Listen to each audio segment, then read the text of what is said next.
Success in life comes when you simply refuse to give up. On a mission so strong that obstacles like failure and loss only act as motivation. I mean, like, no one has the power to shatter your dreams unless you give something's telling me to stop. I never do that in the name of love until I've given it my all and it just ain't enough.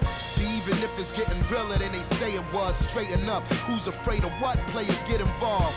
Nah, you work hard till you're better off. 24/7, 365, never off. Look at me, I'm nocturnal, I don't sleep. My eyes heavy bags and crow's feet, but I won't be stopped.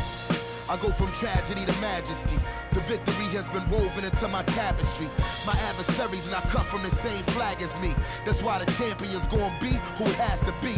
This ain't the type of opportunity that just appears. I made it here because I shed blood, sweat, and tears. To get the title I forever have my sights on. This is where I become an American icon. Yeah. If you a champion, show me you a champion.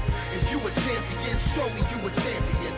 Cause real champions move like champions. And real champions prove that they're champions. If you a champion, show me you a champion. If you a champion, show me you a champion. Cause real champions move like champions. And real champions prove that they're champions. Listen, forward motion never fail. I learned to hustle is part of a cautionary tale. Hard work is something I know very well. A lesson and a blessing out of each and every L I ball. I fell in love with the game and never looked back. My foundation and frame, they never shook that. Been trailblazing my name into the book that represent all the champs who had a chance and took that. And laser focus is the reoccurring theme, forever coming to me like a reoccurring dream. If we weren't kings, we'd probably be swimming upstream, trying to make the devil come clean for the umpteenth. You know me as the global dean from the noble team. So convene and the whole regime shall be overseen. I'm a pillar like a column in the pantheon. Competition, I can't see them. I'm champion. Yeah. If you a champion, show me you a champion. If you a champion, show me you a champion. Cause real champions move like champions. And real champions prove that they're champions. If you a champion, show me you a champion. If you a champion, show me you a champion.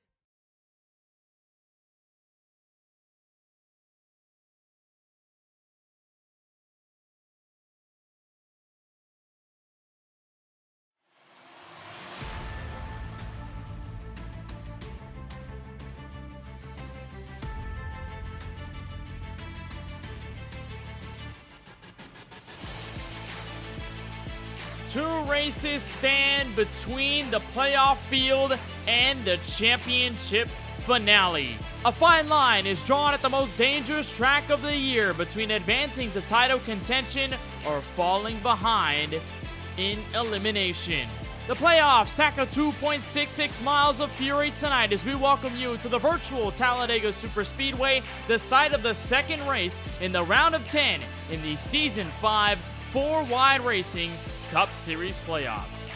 I'm glad to have you along for the action here on MaxSpeedTV. We're up atop the broadcast booth here from Talladega, Alabama. My name is Kenneth Bueno. We'll be joined by Francisco Bacchiao in just a little bit. We'll introduce him to get some of the finer details and analysis of what to expect in tonight's race. But the biggest thing to point out, of course, is the playoff fight. That's between the 10 drivers that advance from the last round. They made their way through Charlotte Motor Speedway last week, and the biggest thing of note is that one driver has advanced to Homestead. Rookie that was from last season, sophomore driver this year. Jaden Porter advanced, winning at Charlotte Motor Speedway. Eric Schaefer, Craig Lauenslager, Brandon Banks, and Lawson Peel currently have the last couple of spots to enter the Championship 5, but that margin to get in is rather slim. Only 3 points between defending champion Peel and then the next driver in line, that is the driver of the 10, Kyle Benson, 3 points behind. AJ Green, 4 points back. Hill, Bishop, 5 and 8 points back respectively. Colin Forrester is at the biggest deficit. He was not there at Charlotte 1 week ago, so he's going to be 42 points behind the cut line. He's going to be in a must-win situation from Talladega Superspeedway. But if there's one thing to know, is that none of this is safe between all the drivers other than Jaden Porter. They're going to have to fight for their playoff lives, and with Talladega being the middle race of this round of 10, it means it is going to provide for a lot of drama. Let's take a look at the 4-wide Racing Cup Series schedule before we dive into the details of tonight's event from Dega. Well, this is the second to last race before the end of the round of 10. All the races that are highlighted in blue on the right side of your screen, that's where we are right now. We do come back the next week, July 5th, 2023. We'll be over in Avondale, Arizona at Phoenix Raceway. We'll close out the round of 10, and we'll decide the drivers who will join Jaden Porter for that 4-Wide Racing Cup Series title fight at Homestead Miami Speedway. So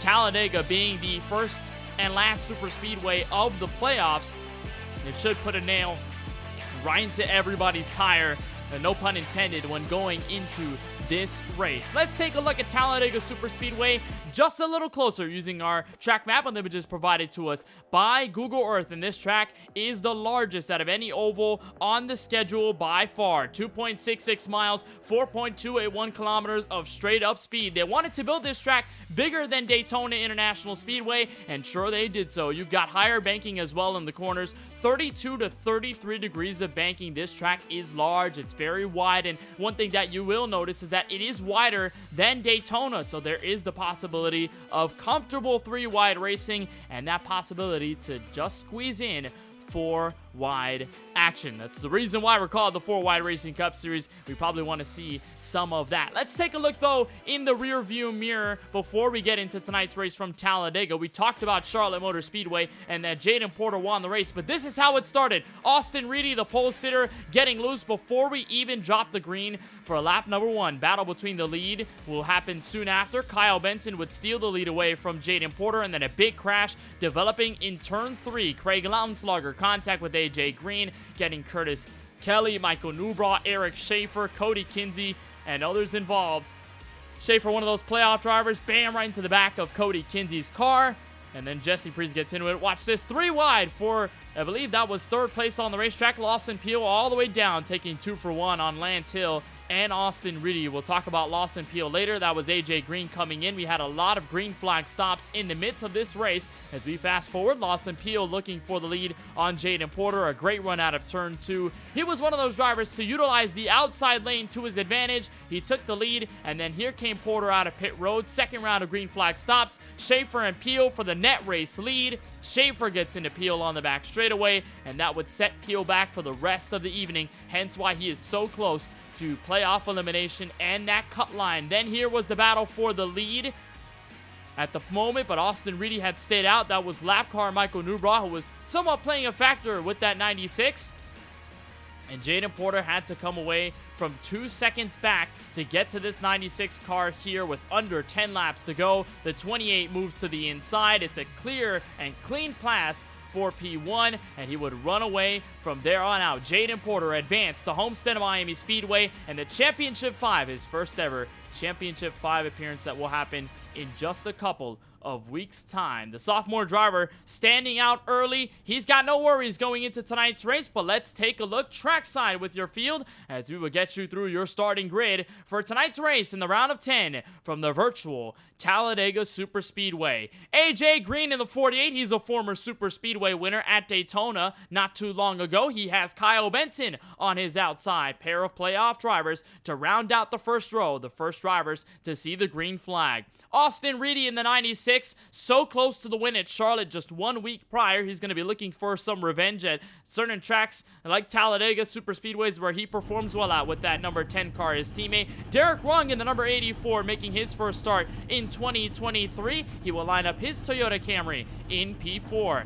Colin Forrester in a basic must-win situation here tonight if he wants to make the Championship 5. He will roll off from 5th. Ronnie Roberts in the 20 car. Nice to see him back in action for Bacalhau Bueno Racing. He will roll off in P6. Kevin D'Elia is 7th. Craig Lautenslager behind him in 8th. That's row number 4. Then rounding out your top 10, Eric Schaefer in the 3 car. He is currently 12 points above the cut line. Tony Kivet in the 76. Nice qualifying effort to put him in the last spot for the top 10. Jesse Priest in the 00 is 11th. Tyler Murray will be behind him in 12th. That's row number 6. Row number 7 will feature Wyatt Brackett in the 2, making his first start in the 4-Wide Racing Cup Series this year. And Jaden Porter, the sophomore standout, already locked in the Homestead of Miami. Brandon Gillis is 15th. Brandon Banks, the defending winner here at Talladega, is back in 16th place. 17th starts the group of drivers without qualifying time. That includes defending champion Lawson Peel in 17th, Curtis Kelly having to roll off from 18th in that 71 car. Michael Newbraw is 19th, Cody Kinsey in the 93 to round out the rest of the top 20. Lance Hill going to be rolling off from 21st. Brian Dixon behind him in 22nd. And that is the field here from Lincoln, Alabama. So drivers behind the command of the iRacing official pace car. Let's take a look at the weather. It is a beautiful day over Lincoln, Alabama and Talladega, but look at the track temperature in the 100-degree bracket, 103 degrees to be exact, 79 degrees in the air temp, winds blowing to the north at 2 miles an hour. That won't be a factor, and it's a partly cloudy afternoon in sim. Once again, like every race this season, beautiful days to go green flag racing.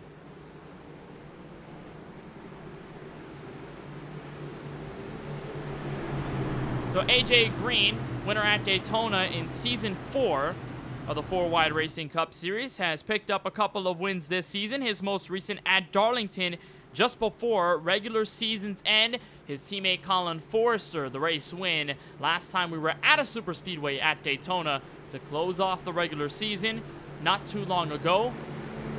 And AJ Green looking to overcome what is a 4-point deficit to that cut line and the entrance into the Championship 5. So out of turn 4, pace car will make that left for the pit lane. And they're going to make the long wait to that restart zone for the green flag of tonight's event. From Dega, the 48 and the 10, AJ Green, Kyle Benson will wrap around the trial wall for the final time under pacing, and we will get the green flag. We're underway in the second race of the round of 10.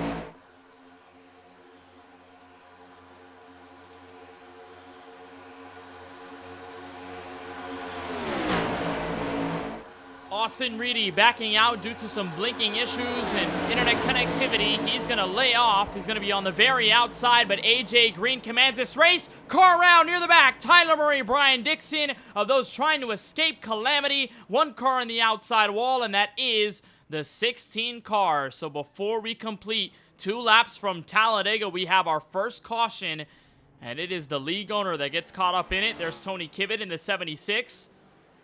Looks like Cody Kinsey with some front-end damage, too. So some quick drama here, and that should be the savior for Austin Reedy.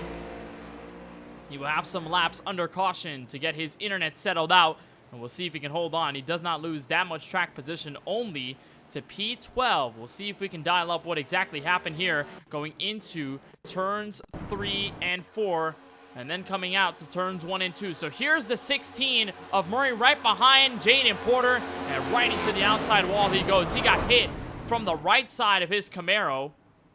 It looked like that might have been from Tony Kivet. Those drivers got out of shape early. So here's the 76 being pushed by the 16. But then here comes Curtis Kelly. Floats to the middle. And I believe right here they'll make contact as the 76 comes down. You bet. And right into the 16. And then he gets into Brandon Banks, and I saw him plummet through the order. Brandon Banks with some severe damage early on. You can see it on the front and rear end of his Everlast Camaro, and that is going to be vital. Banks a playoff driver with those green banners.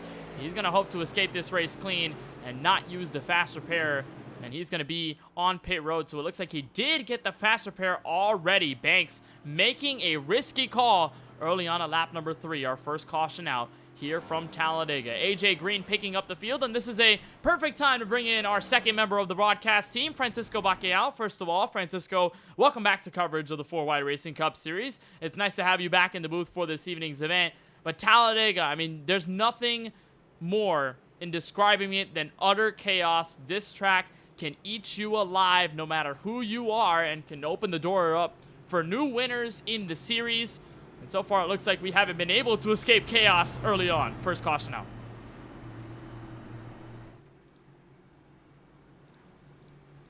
The voice chat, getting ready to be in the broadcast, and about 10 seconds later I see that crash happening. So I think that it perfectly sums up exactly what Talladega is. It is chaos. There's a huge pack here that can stay together the entire race. You never know what's going to happen. It's a lot of luck, a lot of strategy, and you need to be at the right place at the right time. So you're very dependent on what other people do here compared to most racetracks like we had last week at Charlotte. So guys here are going to try and see where they can line up on restarts, what kind of help they can get. They're really just trying to position themselves for that end of the race in case we get a little late dash, or set themselves up for that part of the race, because we know this race is not won on lap 4. We know this race is won on lap 94, but you have to get there in the first place to have a shot.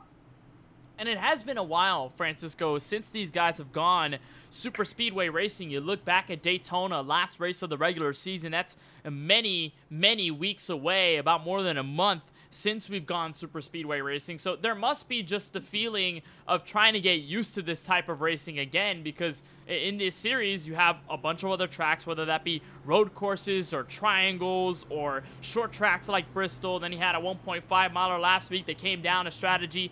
What does it take to get back into the super speedway mojo? Because I can imagine it's kind of hard to do when you're used to everything else going around the schedule. Most of it is mental. A lot of it is mental, really, when it comes to super speedway racing. You have to mentally prepare yourself for what's about to happen, because you have to think. You're thinking all the time about what's going on around you, what could be going on around you, because half the time, problems that occur you cannot see because there's cars immediately in front of you or behind you. So you have to be thinking all the time of, if something's going to happen, what and where can I go to avoid it, and how close it may come to you. So there you see Brandon Banks, who was involved in this caution. He had to take the faster pair, Kenneth. It depends on the situation. We don't know the extent of his damage as far as what it could have shown up. We don't know if he had the meatball flag or not. If he did, that definitely warranted the faster pair, because that meant he had some required damages and it could have put him laps down. So he has to take that risk, get the faster pair, and we'll see what it does to his strategy, because if you take the faster pair this early, when you're a driver like Banks who's not locked into the championship round, you have a lot to lose in this situation. So do you go up there and try and risk it all in trying to run up front in this race, or do you kind of settle down, run in the back, and try and preserve the car to the end? And remember who we're talking about here. He's won the last 2 races at Talladega. He won last season to get into the championship round, I believe. So Brandon Banks, a 2-time winner here, is in a tough spot early. Yeah, I was about to say, Brandon Banks, despite the trouble early on, has had a plethora of great moments and has had built up an amazing resume at super speedways. And it traces back to Season 4 of the 4-Wide Racing Cup Series. This is the win by Austin Reedy. Brandon Banks finished inside the top 3. Then came Talladega, where he was able to lock himself into that championship round that you were talking about, Francisco. A great finish between himself and Lance Hill, burns it down. And then came Season 5. Now, this is one of the dual races that Joe Sanchez won, but Banks was not too far behind. This race ended under caution, and while he did finish 21st in the inaugural Season 5 race at Daytona, he would strike back in a great way at Talladega. A faulty push to the 25 of Daniel Michel brought the 54 to victory lane once again, and this 54 has shared some incredible moments with his teammates and just himself at these super speedways. He has won the last 2 Talladega races in a row. So that shows you, Francisco, just how good that 54 is at tracks like these, and you can't count him out so early on despite the damage. He's got a fresh race car with that faster pair. We'll see if he can keep that car intact for the rest of the night. So we'll double them up for our first restart of the night at lap number 6 of 94 here from Talladega Super Speedway. And we've got the Stonks Motorsports duo at the front. 2 of them in very different situations for the playoffs. AJ Green only 4 spots back of the car holding the last spot on the cut line. That's Lawson Peel. But then Forrester is in a must-win situation, 42 points back of that 12 car, holding the 5th spot in the playoff standings. The 48 will cross through the tri-oval. We'll catch the green flag. We're back underway from Talladega. That's a big gap between the 48 of Green and the 53 of D'Elia, but that opens the door for Forrester to take hold of second. And make no mistake, Kenneth, those two have won races at Daytona, so they can be successful on super speedway races as well. So if you're the field, just because these two are up in the front doesn't mean they don't know how to get it done. And when you have teammates around you, that's the best case scenario for succeeding at super speedways. We talk about Drinkin' Bros Racing, how strong they are as a group when they run together. Very Reedy Motorsports, when you put Austin Reedy and Kyle Benson in the same vicinity, how strong they can run at super speedway races. Looks like Stonks Motorsports has control. They're trying to build up a line, and the outside lane, this is led by Jesse Prees in the 00, where he's going to have Curtis Kelly and Eric Schaefer try to make a move on the inside of them, make that 3 wide inside the back half of the top 10 before turn 1. And we see 3 wide here, and it was going to lead me to a question, Kenneth. I don't know if you went over this in the pre-race. So we do have 22 cars running here tonight, which is a little less than what we see for super speedways. Usually we see up to 35 or so cars that enter at these big racetracks. So with the lower number, does that mean the field gets more aggressive, knowing that you're closer to the front? Or do they go conservative in trying to wait to the end to battle this out? Early on, at least, it looks like they're going to be aggressive, but it looks like a lot of cars are ducking down to that inside line. It looks like everybody wants to run single file if they can, although Jaden Porter wants to go away from that. He's one of the only playoff drivers that's running without nerves tonight, as he won last week's race at Charlotte Motor Speedway in fantastic fashion with strategy to beat the 96 of Austin Reedy inside 10 laps to go. He's going to have help from the 1 car of Lance Hill, and you're watching the sea of green bannered cars, all of them running for the 4-wide Racing Cup Series Championship, and all of them mostly within single-digit gaps of each other for that championship 5 standing spot. As Kyle Benson moves up high, he takes notice of the run by the 28 car. He will try and block in front of the Allied Chevrolet. He gets a big push by Porter on the back straightaway. We'll see if this is good enough to take the race lead. And Porter's going to have help this race. We were talking about his lack of teammates in the previous race, but Rodney Roberts is in the field tonight, so he has somebody he can count on in trying to help get up there and win a race, or even help Rodney get a race win. You see Rodney in there in that number 11 on the inside, that FedEx paint. He's going to try and do something, but there's Colin Forster with a big block on the 10 of Benson. He's going to move up to the high side, make that block. Benson gets to the outside of the 99. They're stuck in the middle, but Benson's the one that gets left out as everyone shuffles down to the lower 2 lanes. But they're in the possibility of making a 3rd line work, because Jesse Prees and Eric Schaefer are out there. They're going to pick up the 10 car of Benson, and they're going to try to make something work down this back straightaway, where you can get a monstrous run off of the 32 to 33 degrees of banking. Right there, you see Benson enter the frame. Forster does a nice job to block the 10 cars' momentum. We've got about 5 cars running up on that very outside along the outside wall. We're 3 wide for the race lead in turn 4. A lot of aggressive racing on lap 9 of the race, Kenneth. I don't know if I personally would be doing this, but you can tell what the purgatory is for some of these guys, how they're approaching this race. They want to get up there and be in front of the chaos. If they feel that if they're in the lead of the race, they're not going to get involved in the chaos or even risk being involved in the chaos. So I think what you're trying to see is most guys are trying to get the track position. Now, hopefully, for their sake, it gets single file once they get to the front. And that isn't a bad strategy if you think about it, Kenneth, because every time we go to some of these super speedway races, it does eventually go single file to the outside with these next-gen cars. So at some point in the race, it's probably going to happen, and yeah, guys are trying to get track position now while they can. That way, when it does occur, they're able to be up in the front. But look at that. What a move by Eric Schaefer going down to the middle to try and take the race lead. Well, you're on a fine line. We are still 3 wide for the point coming out of turn 4 to cross the line for lap number 10. It looks like Eric Schaefer will nose ahead of the 2 Stonks Motorsports machines. He's stuck in a sandwich right now, but he's going to duck to the bottom. He almost made contact, crossed the nose of the 48, and that could have been disastrous, Francisco. I mean, we talk about single-digit points in difference between most of these playoff guys. I know they want track position early, but how much are you willing to risk to get it? It looks like they are risking it all, and that could have been terrible. That is the question, Kenneth. How much are you willing to risk? Because it looks like there was a moment on that inside lane. Schaefer, indeed, you see him duck out, pull out of that main draft. I think he's had enough. He wants to get out of this and let them settle it out. You see Kevin D'Elia giving a huge push to Lance Hill. He's going to almost get to the apron and hook in that left rear of the 1 car, but it's going to push that 1 car nosing ahead. That Worldwide Express paint scheme that Ross Chastain runs in the NASCAR Cup Series. Colin Forster trying to come back in the middle, and Jaden Porter finds himself now all the way on the outside lane with help from Jesse Priest. No line is getting a real advantage, and when you get pretty wide like this, it stalls the cars out a lot, and you hear that getting called from the broadcast a lot. When you get these cars next to each other, they have such a parachute with that big spoiler and the underbodies that no one gets anywhere. So as soon as someone breaks free, it's almost like they get a double boost because they just get such a huge gap. Yeah, that's 100% true.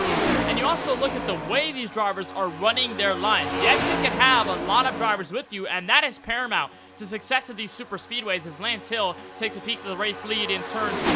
Having numbers is good, but you need organization. If you're having a lot of outward momentum come from other sides, you have drivers in the line just checking up and swerving all over the place, not holding their line, and not being smooth with their positioning, you're going to have a faulty line no matter how many cars you put up there. So it looks like all three lines are very well organized. They know how to race each other clean. They know how to race each other well at these super speedways, and hence why they're gaining so much momentum. Lance Hill, though, breaks free on the inside, helped by Kevin D'Elia, one of the only playoff drivers, or non-playoff drivers, rather, inside the top 10. But it's starting to sprinkle in. Now, notice, Francisco, I'm sure you'll like the news. We're seeing a lot more Toyota representation here tonight. In between Derek Rung in the 84, you look at Rodney Roberts in the 20, and you look at Craig Lounslager, Wyatt Brackett, all of them running Toyotas as Kevin D'Elia looks for the lead in turn 3. Yeah, I do like the Toyota representation, even though Kyle's now in the Chevrolet camp, but I just like the manufacturer overall in most motorsports racing. So it's nice to see the Toyotas get more representation. Usually there's only 1 or 2 cars in every single week, and I'm glad to see it be a little bit more spread out. Usually it's a lot of Chevys and Fords, but tonight we got about equal representation on board right now with Wyatt Brackett. He's running in the middle of this pack, so you can see what it looks like to be in this mess, Kenneth. He's on the outside lane, and when you're in this situation, sometimes when you see it getting too wide in front of you, you're trying to see, am I clear to the bottom by 1 lane? So you can move down that lane to try and stay in the draft instead of losing time. You see that inside lane has a huge moment, a checkup. You see them getting squirrely up in the front, and exactly what it looks like to be in that situation. And the 84 does get to the lead, and look, it's Rodney Roberts that finds himself up in a second. Yeah, Rodney Roberts, a great job to shuffle through the field, and the same goes for Derek Rung, making his first 4-wide Racing Cup Series start this year. So the Toyota Camrys taking charge early, and Rung is going to head to the inside. Roberts is going to be there. The 84 will shut the door, and Curtis Kelly will have a big run out of the tri-oval with help from Jesse Priest. These non-playoff drivers are really making this a factor in this race. Looks like Jaden Porter has backed out quite a bit. He's got no help on that third lane. He's going to stay up there. Gonna hope that he finds some valid space on the inside of the racetrack. We have a dead even battle for the lead, but the advantage will go to the Chevrolet of Curtis Kelly. Jesse Priest will move up top to ditch the 71's momentum, and he'll look for the point. Help from rookie Wyatt Brackett. He went from all the way back outside the top 10 to inside the top 5 and trying to take the lead of the race in about 2 laps. Kind of that goes to show how the draft and how the momentum works at this racetrack. You can be in any spot and move up rather quickly. It's about being in the right line at the right time. He's going to lose that advantage he had against Jesse Priest. He will still stay side by side with Curtis Kelly for the moment, but you see just how much more cars are on that inside lane and organized versus the outside lane. They're a little bit strung out behind Benson. Forster trying to close the gap, and he'll get to back of Benson now, so that should give the outside some momentum. But that's right there what Jaden Porter did. It's actually going to move the momentum a further line up, so they're going to lose even more ground at the cost of Porter trying to go 3 wide. They'll have a couple of cars up there. They're going to bring in Brian Dixon, but it's only 3 strong. They're trying to sort of alter that middle lane as they've only got 3 cars as well. So that inside is starting to pull forward as Jesse Priest takes control of this race. 16 laps in from Talladega. And Francisco, you have a decent amount of experience on the sim, super speedway racing in leagues. Is there a cause and effect situation where you get more comfortable behind the wheel as laps wind down, which then creates that effect of being more aggressive? Is that a phenomenon that you've seen happen to not only yourself but the field around you, or is there something different mindset-wise when you race at tracks like these and you have aggression all around you? It can change at any moment depending on how the race is going. A single person can affect the entire progression of a race. Here right now, most guys are trying to see if they can get to the bottom. All it takes is one move, Kenneth. One move, whether it's going to single file or pulling out to make a move. All it takes is one move to change the entire swing of the race, and that can really alter your strategy, because at some point you are forced to do something. and you have to make a decision, and that decision can either hurt you or help you. And in the situations that I've been in these races, whether it's playoff races like it is here or regular season, it's, do you want to put yourself in a position where you might crash at this point in the race? Because do remember, they just crossed the line for the 18th lap of this race, rather. Do you want to risk it now, or do you want to risk it later? If you have nothing to lose, by all means, go up there and have some fun. As you see, the 84 and the 11 non-playoff drivers, they're trying to go get their first career win. So I think absolutely they're trying to go up there, have some fun, and see if they can go up there and duke it out with some of the big names of the series in this opportunity, because that's one thing that these super speedways do offer, Kenneth. It's opportunity. And when you have an opportunity like this that you maybe don't at other racetracks, it maybe makes you a little bit more aggressive, knowing this is your chance to win a race. And I was about to say that. You're watching a sea full of non-playoff drivers. You're not seeing a lot of Green Banner cars out there in the front, which was sort of different from Charlotte Motor Speedway, in which most of the top 10 was occupied by championship contending drivers. This time, you're seeing more of those drivers that are just hanging out, drivers making their first start, go up front and say, hey, we know we're not racing for a championship, but we are here for a win. That's why we show up every week in this series. So we're going to do all that we can to get to that spot. Kevin D'Elia falls off the apron. Looks like Jaden Porter slows down to give him some help. And here comes Kyle Benson. The push from the 99 of Colin Forrester, Brian Dixon, AJ Green among those in those second line of cars. They're going to look for the lead. You mentioned the playoff drivers. They're starting to make some noise here, trying to get that outside lane going once again. You see a lot of green there on the outside lane, but on the very top, you see Austin Reedy trying to make a move. It looks like the 2 is trying to go up there and help him out. Jaden Porter has been the one who's been moving amongst each line, trying to figure out a way to get to the front. D'Elia now jumps up to the top. He's going to try and go to that third line or second line to see if he can help somebody progress to the front. And look at this shot, Kenneth, when you're there on the car and you're there. That's actually what the 33 degrees of banking looks like. Right now you're on the back straightaway. It's about 8 degrees or so. It's not much. But when they get to turn 3, the camera tilts to what ground level is, and you see exactly what it looks like from above. You see Benson move the lead. But look at that, Kenneth. And if anyone has ever been to the NASCAR Hall of Fame, you do have a chance to walk on what 33 degrees of banking is. And let me tell you, it's steep. If you're not holding on to nothing, you can possibly start slipping down. I know I was. It's super steep, really steep. And even if you go to the real life tracks, you have those pit passes where you can go down to the start finish line pre-race. You step on the banking, maybe Daytona, Talladega, or some of the other tracks on the schedule. If you're able to go into turn 1 and turn 4, the banking is insane. You are almost slipping off most of the time when you're trying to walk up there. It is so cool. But again, it just shows you how insane the banking is at Talladega. It's the most out of any track in the schedule at 33 degrees of banking at its highest. It is really intimidating, and you saw from Kyle Benson's perspective, that 99 of Forrester took the race lead. He's got tandem from his teammate, AJ Green. You don't see this often, Francisco. The field is starting to thin out at the front, and drivers are pioneering that outside lane like you talked about. Yeah, but D'Elia now shakes to the bottom to see if anybody goes with him, but nobody does. They got so strong out at the front. They got such a run. I think everybody that's in that line on the outside decided, hey, nobody's down there. Let's just stay up here and run some laps. They ran a lot of laps there, being aggressive. Cars a little bit further back, of course, still trying to make a move.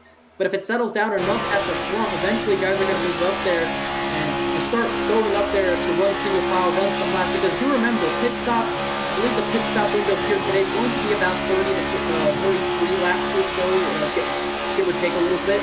And if you get single file, you can save a little bit of fuel, but look, the Deuce and all that checking up going on is going to duck down to the bottom. He'll gain spots for the moment, but with no hole to go back up to the top, he's not going to have room, but he's going to have some help there from Cody Kinsey and Jesse Freeze. They're going to close up to the back of him and see if they can work something on the bottom. But do remember, Kenneth, we're about 10 laps away or so from potential green flag pit stops. It might be a little bit more than that, considering we had that caution flag, so they had opportunities to save fuel. But when you do run single file, you can save a little bit more fuel compared to when you run on the bottom. Of course, the car, no matter what the situation is, that gets the least fuel mileage is the car leading the line. And right now, we've got 2 of them. Colin Forrester, Wyatt Brackett, both of them on the front end of both the inside and the outside. A lot of space in the middle. That's filled by Jaden Porter for a second. He's going to back up. He's got no help, so he's going to move up to the top side, just just right behind the 71 of Curtis Kelly. Watch the 4th car on the inside lane. That's defending champ Lawson Peel in the 12 car. He started this race from 17th, Francisco. He did not take a qualifying time, and yet here he is, confident enough that he can make it to the front in due time as we cross the line for lap number 24 of 94. And that's a testament to how Lawson Peel is behind the wheel. And I talked about this in another league on Sunday night where he was running up front. He's got such a calm and composed style to his racing where he can find himself in trouble early, but somehow, some way, he will find a way through, and he could show just how fast and how dominant he is. That's the reason why he's got 7 wins this year. It's the reason why he's the former series champion. And that 12 car is on the move. But watch this. Cars on the move on the outside. Murray Reedy Motorsports reunited. Reedy and Benson trying to take the outside. Of course, that duo is trying to make some moves, but you see a lot of movement out of the 10 car there. It gets loose off turn 4 from a slightly off-center push from Reedy. He's trying to see if he can push his teammate up to the front. We see this a lot, and AJ Green kind of gets off the bumper of the 99. They have to lose a little bit of contact. That's going to allow Benson to get clear. He's going to go down. He's going to leave Reedy up on the outside lane. Of course, he's going to get to the back bumper now. Push Benson up front, so Benson's clear now. We'll see if he goes back up to pick up Reedy before Reedy gets up to him and starts challenging for the top spot, but at the moment, he'll stay put on the inside lane. I think Reedy's now side by side and getting in front of the 10. We'll see if he goes down and pick up his teammate. For the time being, it is a no. He'll stay with Lance Hill on the outside. But this is what you want to do, right, for this team. The 96 and the 10, they're both on the same cam for Murray Reedy Motorsports. Why not try and control both lanes, right? Isn't that the possible situation that can happen, and you can find yourself dominant as a squad going into green flag pit stops? You can do that, but of course you have to do it strategically. If you clear the bottom like the 96 did, it allows for Hill and Curtis Kelly to do just exactly what they did. They go to the bottom, they leave him out on the top, and now they're leading this race, and now neither Benson or Reedy's doing it. So if your plan is to lead each line, you have to run it like it was those first couple laps where no one can get out in front. You see Benson immediately is going to move up and pick his teammate up again, and they're going to go back to the front. So I think that's what they're trying to do. But you have to do it right. If you're going to get up there and lead each line, you cannot let somebody clear each other like that, because they'll move out of line, they'll have some help, and shuffle you back out, because they're not going to just sit there and let you dictate this race. But to know that they're right alongside each other, or not right now nose to tail with each other, as Colin Forster jumps up high, and he'll try to take second away from Curtis Kelly, possibly the lead from Lance Hill into turn 1. If you see them together, you know it's danger, because you understand, if you're a driver in this series, just how good they are when they are hooked up right alongside each other, or like in this case, in a single file train, as Benson gives a wary push to the 99, sent him down the track and almost spun him around, but it's all good. And Christopher Bishop, driver in this series, understands the risk too. He said in the YouTube chat, Reedy and Benson hooked up could be bad news for everyone else, Francisco. There's somewhat of a statement they make whenever they're together on these types of tracks. It could have multiple meanings, Kenneth. It could either spell trouble, or it could spell trouble for the field in the sense of them getting up to the front and being dominant. We've seen it so many times throughout the years since we started broadcasting this series, and it's never changed. It doesn't matter who is in their group, who's in their lineup. Consistently, that duo, whoever else is involved in that organization, manages to get up and be very fast at these super speedway races. And it's very hard to do that, Kenneth. It's very hard to consistently be that fast and work well with the same exact people, because not every race is the same, especially super speedway races, because there's so many factors. There's so many things that play into how the race is going, whether it's caution filled or green flag filled, like this one has been for the most part since that first yellow. So it's very difficult. You see right now they're tandeming up and trying to see if they can do something, but they're losing ground to that bottom line, which is being led currently by Forster and Hill. And there you have Curtis Kelly, who's not a playoff driver, but he's sitting there in third position. So a solid run right now by Curtis Kelly in this first green flag run. He's kind of been quietly up there. We'll see what happens when they decide to come down pit road, Kenneth, which is another thing of discussion when it comes to super speedway races. Oh, yeah. It is very difficult getting on and off pit road here, especially on pit road. We see lockups, we see wheel hopping, and guys can spin out coming onto pit road, and we've seen that before many times. Guys will have accidents going onto pit road, get damaged, get some other cars involved. It's not easy to do. You're going from 190 miles per hour down to 60 miles per hour, which is the iRacing speed limit here, and they're a couple laps away from having to perform exactly that. And the challenge of locking up the brakes is very, very easy to face whenever you're in this next-gen car, because these brakes need a little bit of tuning. You need to stomp the brakes a couple of times, and here comes the field. Everybody, it feels like, coming in. Colin Forster gonna lead them through to the pit lane. And the commitment cone looks like everybody gets through clear, Francisco. So a great job by everybody to avoid damage or avoid a calamity situation. But Lance Hill's going to tip check the 71. Even more contact. Lawson Peel got a piece of damage, so never mind on that. Drama on pit road. The commentator's jinx worked at its finest, Kenneth. You had to talk, but there you see. And this is a risk. Guys will run that close to the pit signs to try and go into their pit stall if they have an early stall. But Hill was actually a stall before. And you see, he ended up missing it, and so did Kinsey. Kinsey missed his stall entirely. And that's what happens. You have to know who you're around when you're pitting and have a clue as to where they qualified, because that's going to matter. If someone's all the way down there, you see a small group here pit a lap later, so they might actually have a better exit, even though they ran with less cars. It's Rodney Roberts and the rookie number 84 in his debut.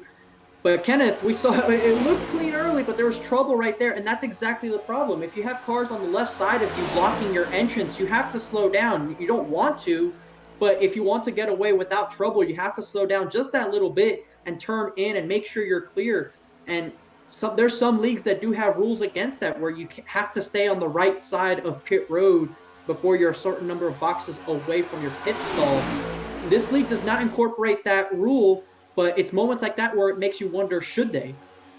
Yeah, 100%. And for Lance Hill, you got to figure, Francisco, he's a playoff driver. He goes into this race 5 points below the cut line. He does not want to give an inch. He does not want to let out on any advantage that he can gain out on track, especially with the cars around him. But again, neither does Curtis Kelly. He's a non-playoff driver gunning for the win. He wants to stay connected to the field, which brings me to my next point about pit road at these super speedways. You need to be together. If you go in a group of 3 and one driver goes in and then all drivers come in and each driver comes out separated from each other, you're going to find yourself in a lot of trouble moving down the line, because draft is so important at these big tracks. You need to be conjointed. You need to be together, which is what you're seeing out of this main group right now, which should take over the race lead as Eric Schaefer and company come down pit road. There they are right here on the forefront of your screen. Brandon Banks coming out in front.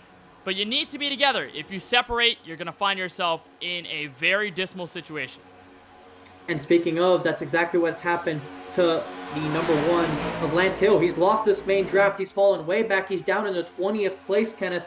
I don't know if he took a fast repair. Perhaps not. It doesn't look like it was bad enough damage to do so. So he's got some sort of damage to the front of his race car and to the side, which shouldn't hurt him too bad. But considering the high speeds you run here, it's going to hurt a decent amount. So there you see him now with Cody Kinsey, a couple of cars that were exiting pit road as well. There's Brandon Banks now. So they're going to have a little decent group, but they're pretty decent ways away from that lead draft. There you see them now coming out of turn 4. Lance Hill's going into turn 3, so that's a good 7 or so seconds behind the lead draft. And if this stays green, kind of, that's just tough to make up with these race cars. It's not like the Gen 6s where if you just get the right enough cars, you can absolutely run down that lead draft. We saw that be the case for years with that car on the sim. Yeah, you're right. 7.5 seconds and growing between Jesse Priest, who leads this group of single file cars, and then the race leaders. The last driver in this group, Craig Launslager, now make it Austin Reedy, who has dropped back to 10th. He has faced internet connectivity issues all night long, hence why you're seeing him blink so much. And this was a situation that happened last week at Charlotte Motor Speedway. He was in the race lead, and we didn't focus on him as much, not because we didn't want to pay attention to him. We obviously did, but it was because he was blinking so much. It was causing a bit of disruptions on the camera. Hopefully, Reedy can figure those situations out as he blinks in and out. You see in the last car there in that main pack of cars, and then there's a pair of 2, the 11th and 12th place machines of Darren Rung and Ronnie Roberts. But this is the main focus. 33 laps in, Colin Forster and Wyatt Brackett currently in control of the race lead on the inside and outside. Currently 34 laps complete here for the virtual Talladega Super Speedway. We'll take a short moment and step aside, but you won't miss a thing of coverage for the round of 10 in the 4 Wide Racing Cup Series playoffs.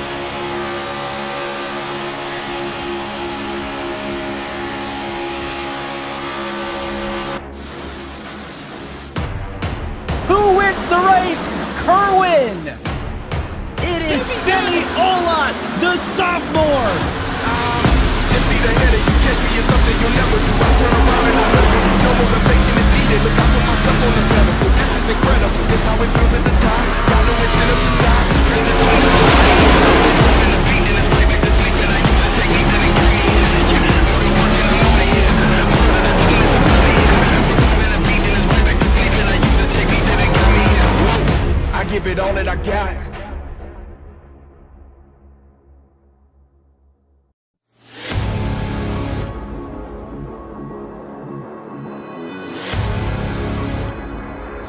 Wanted the best, you got him for a rest. Often imitated, never duplicated. The greatest show on dirt, the World of Outlaws.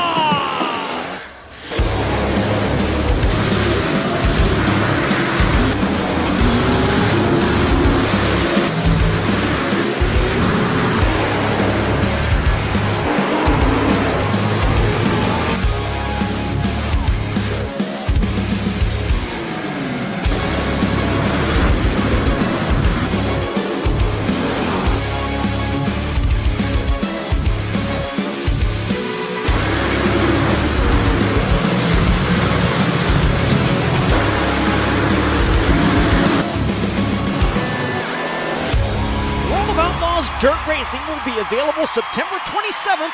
Pre-order your copy today. Racing isn't easy, but experiencing it is. iRacing puts you in the driver's seat with the industry's leading sim racing game. Drive on laser scan replicas of the greatest racing circuits from around the world. Go head-to-head against other drivers chosen by skill-based matchmaking to ensure competitive racing at every level. Compete across all your favorite series. In officially licensed cars, engineered to deliver the most accurate driving experience possible.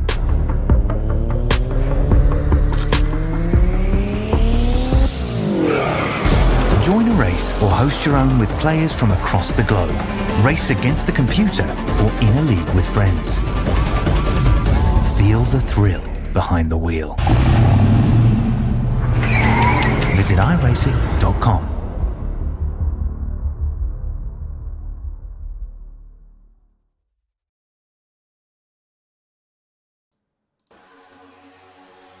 Welcome back to coverage of the 4-Wide Racing Cup Series playoffs, the second race of the round of 10 here from Talladega Super Speedway as we continue our coverage on MaxSpeedTV. Kenneth Bueno and Francisco Bacallao with you on the call. You're watching the main pack develop. Kyle Benson with the help from the number 2 car of Wyatt Brackett, and now Lawson Peel with a push from the 28 of Jaden Porter up to the front. We were fresh off our first round of green flag pit stops. We've seen a lot of aggression throughout, though. You'd expect there to be more cautions. We've had a lot of great racing up until this point. Jaden Porter will switch up top. He will ditch the 12 car and move to the race lead. But let's talk, Francisco, about this defending series champion. Lawson Peel got into this round virtue of a win at the Pocono Raceway a couple of weeks ago, but these playoffs have been tough on the 12 car.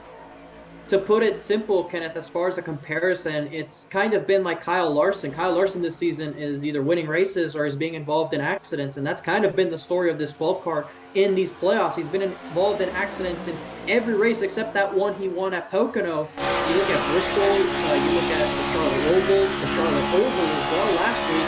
He's been involved in these incidents, and of course, we expect Lawson Peel to be competitive no matter which track he's racing on. But at the end of the day, the points do matter as far as where you stand. And if, of course, it's not been in his control for the most part, but at the end of the day, if he does continue this string of bad luck, it could potentially spell some danger for your defending champion. He wants to, of course, try to go 2 in a row and prove that last season, of course, was a stepping stone to this one, because arguably he's been a little bit more dominant this time around.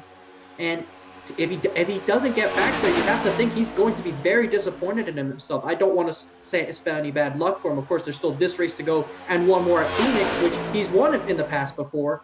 But we'll see what happens. There's been a lot of bad luck with that 12 team. You hope that bad luck is not what causes them not to be a part of that championship at Homestead, as everybody now decides to go single file to the outside. It looks like we're going to hit a little peace point.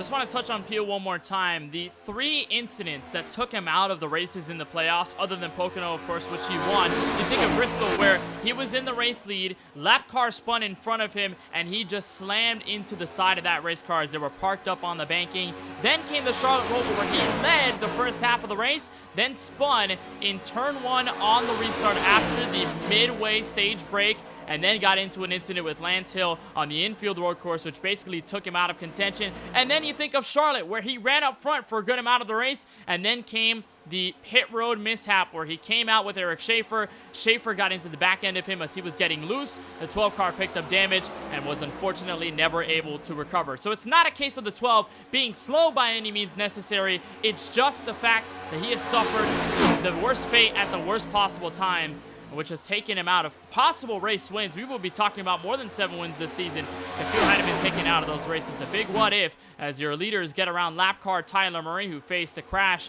before lap number 2 was complete. Jaden Porter in command of this race. Make this 8 cars, Francisco, in this first pack, and everybody 9th on back trying to pick up the pieces, and that includes Wyatt Brackett, who fell off of the group. Wyatt Brackett looks like he lost the lead draft. I think the 96 as well, Kenneth, was having blinking issues once again. I believe he might have fallen off as well. I'm not sure if he's up there in the lead draft at the moment, but I saw him having connection issues while we were on the break. Yeah, he is. He indeed is down in the 19th position. So Reedy having some sort of problem, Kenneth. It was sudden. Reedy normally has not really had these issues before, but I can attest to, at least in my situation, which has led to me not really being on the racetrack recently, and overall speaking, in my particular situation, it's hardware.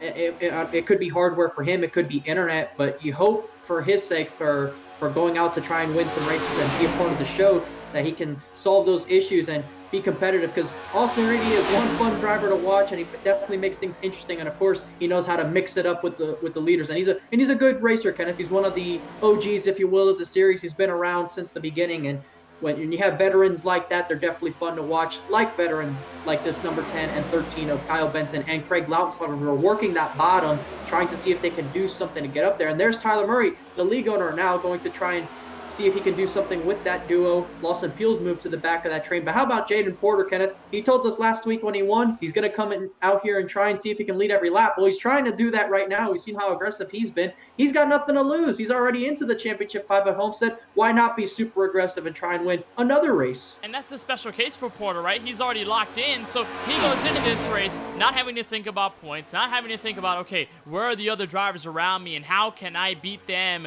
to stay above the cut line. He comes into this race with so much confidence because he won last week, so he's like, okay, this race is fun. I'll do whatever I can to try and win this race and go 2 in a row. Why not? Momentum will keep rolling, and then go into Phoenix with the high head, and then just go into Phoenix, whether that race goes good or not, whatever, you're into the Championship 5, and then focus solely on that 1.5-mile track down in South Florida. Porter is definitely showing out, though. You'd expect a playoff driver locked in to just back out and just run the race, let everybody up front tell him what's good, but he wants to be the driver all the way at the beginning of the field, and that's where he is. Cars building up on the bottom, Lautenschlager, Benson, and Murray, although that is not going to work for some point, and they're all going to be single file on the outside line. Francisco, I was about to say, if you were talking about OGs, there was no way you were not going to talk about the league owner, Tyler Murray. Although he's a couple laps down right now, he is 1 lap down in 20 seconds, he's still hanging on. Yeah, of course, and you know, Tyler Murray has there the scrape of the wall. Kyle Benson. Tyler Murray's done I think personally a great job with the series. He of course wasn't the original league owner of this series, if you guys remember, but he has done a great job since he's taken over it. He's been doing a lot of great things, great schedules, great things to the league with the Dash for Cash system, and the drivers love it. They love what he's been able to do, and we of course as well love what he's been able to do, covering the league now on our 3rd season. Going on a 4th soon here in season 6, which is going to be very exciting, Kenneth. And Tyler Murray, he's one of the best league owners out there. He's very kind. He's very fun to talk to. He knows how to get stuff done, and he can lay down the law as well. So you want to stay on his respectful side, but overall, I don't hear anybody talking anything bad about the number 16 driver as a driver and as the owner of the series. He's done a lot of great stuff there. Yeah, we've worked with him since 2021. That's when we started broadcasting the Fort White Racing Cup Series and building that relationship. And not only just superficially, but, you know, overall, you know, talking with him often, getting his opinions about how he feels about the track and certain things going on, and talking about the series as a whole. It's been so much fun to work with Tyler Murray, and then, of course, get to know every single driver in this series, new or not, whether they've been around for a while or whether this is their first ever race tonight at Talladega. This league has grown exponentially since 2021, and it continues only to get more and more competitive as we get more drivers rolling in, and we continue to have stellar races week by week as the inside line builds up again. Murray is in this, still a hopeful 3 with the 10 of Benson and, of course, that 13 of Lounslugger trying to pioneer the inside line. We are 47 laps in to this 94-lap event. It looks like Lounslugger got pushed out of line, so he's going to drop to the apron. But look here on this view, Francisco. There's a second pack of cars looming, and they are led by Jesse Prees in the 00. We talk about playoff drivers in this mix. Lance Hill, Brandon Banks among those involved in this single-file train. And if those top drivers continue to tussle around quite a bit, these guys might catch up. And they have been closing the gap, Kenneth. If you look further back, cars are kind of strung out, but they are catching up to this pack, so it's going to add more cars, more energy. And look how aggressively they're racing. Curtis Kelly with an aggressive move on 4, so they've moved from the top all the way to the bottom. So now they're definitely racing each other, trying to take some track position now that they've settled in after taking an aggressive move to the bottom to fill that hole there. But Jesse Prees is slowly starting to fill the gap. Now that they've gone back to the bottom, that outside lane back there is going to lose some time just because it's along the way around the racetrack. But if they race each other, it still gives them a shot as you see these guys are trying to drift back up and see if they can settle down again. So now Forster with D'Elia as Benson shoots down at the bottom, trying to see if he can make something happen. But before I forget this thought, Kenneth, while we were talking about Tyler Murray, we were talking a lot of great stuff about him as an owner. It's been a while since the driver of the 16, then driver of the 8, has gone to victory lane. It's been a couple of seasons. It last came, I believe, at the Daytona International Speedway in the night race. For his sake, he definitely wants to come out here and try and play spoiler and win the race, and he's got the teammates to do it. He said his last win was at Daytona. What track is that? A super speedway. Tonight's a super speedway race, and while he is one lap down to the leaders in this main pack 21st, he is in the lucky dog spot. Should a caution come out, he will get his lap back. Michael Newbraw is the second car, one lap down in 22nd. There he is, right behind the main pack of leaders as Lawson Peel dives down low. He's going to have no help for the most part entering turn 3. Now he'll find some in the form of the 28 Jaden Porter, but these two cars, most notably that 16, can get back in the lead lap. They just need a caution to come out, and they should be okay. And the good news here, as well to note, is that all 22 cars that started this race are still in it. We have nobody out behind the wall and in the garage. That's very good news. Do you think it'll stay the same by lap 94? Oh, I don't know. I don't know. We have some drivers who have fast repairs, so I'm kind of worried about them now. It's a small number. It's only about, I'd say, 3 to 4 cars, I'd say, that have used their fast repair tonight. None of them are included in this race for the lead. You have to go all the way back to Cody Kinsey in the 93 and then Brandon Banks in the 54. But, yeah, lap 94, we probably won't see pretty race cars like this. Yeah, it's tough to see in league races where you have races where everybody finishes, right? There's a lot of more factors that apply to it than, say, in real life, you would argue. But you can kind of interchange them with certain things that do happen in real life. Of course, in the sim, we don't have transmission failures, if you will, unless you actually shift it wrong, you know. There's sometimes genuine mechanical failures that happen that are just kind of plagued and meant to happen, if you will, right? For us, in this situation, I guess you can call the internet issues that sort of kind of mistake or things that happen to you that just kind of take you out that are meant to happen. So there's a trade-off there. That's why you don't really see it that often. But I'd be surprised if we go to the end of Talladega and have all the starters finish. That's not common at all. I mean, in NASCAR, I think the last time that happened was 2002, I want to say, where everybody, or 2006, that everybody started and finished. Actually, I remember now. I was wrong all. It was 2007 at Martinsville. Thank you, NASCAR 09, for reminding me of that. NASCAR 09. I love the trivia nugget there. There's Brandon Gillis and Tyler Murray coming down. I believe Murray's hitting pit road. Yes, he is. So this is just a solo stop for driver 16. He's 29 laps in his stint, so I'd say not a surprise that he's coming in. He's just on an alternative strategy than everyone else. These guys should hit those soon. They're 23 laps in to their respective stints, so we should be on the verge for a second round of green flag pit stops. But let's talk again about NASCAR and running races all the way to the end and having every single driver finish. If we're talking about 2007, what's that, 16 years of NASCAR competition where it hasn't happened again? Yes, correct. I believe that's correct. Wow. I'm trying to remember that off the top of my head. You know, when I used to play those games, I would read those trivia informations on the bottom. I recall, if it's not everybody, it was 42 cars, which is still very impressive if you think about it. Going to a different racing series here, Formula One, it's only happened 13 times in history. But if you think about how reliable everything has become, I think half of them have come in the last 10 years. So reliability in motorsports in general has been really improved, and you see that in all forms of the motorsports, right? You see it in motocross, you see it in endurance racing, NASCAR, IndyCar, Formula One, you name it. Reliability has really increased overall. It kind of ties back to what I said in the sim. You don't really see that a lot. Our stuff is mostly internet-based instead of mechanical, if you will. But still, at a track like Talladega, if you can have a lot of cars finished compared to how many started, that's very impressive. At regular tracks, we don't really see that. If we can have a shot at that tonight, that would be awfully impressive. Right now, we still have those 22 cars running. Only 4 are a lap down, and only 1 lap down. Last place car is Tyler Murray, who just made a pit stop. So that goes to show just how clean it has been here tonight.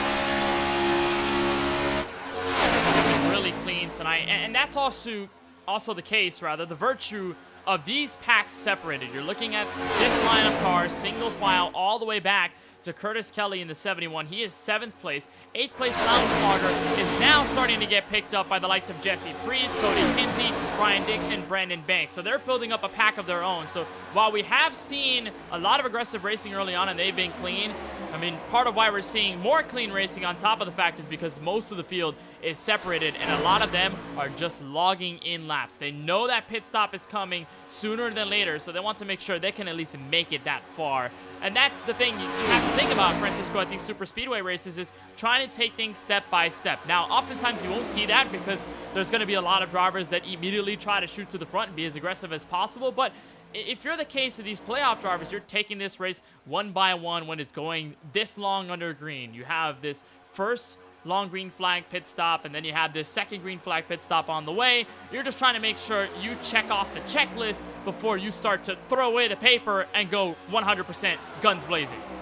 And that ties into what I was talking about earlier in the race, if you recall, when I was saying that you kind of have to react to what is going on in the race. That'll influence your decisions. We saw a lot of aggressive racing early, so what's everyone's natural reaction? Okay, let's try and go racing and see if we can gain some track position. Now that we've gone single file, what are you seeing?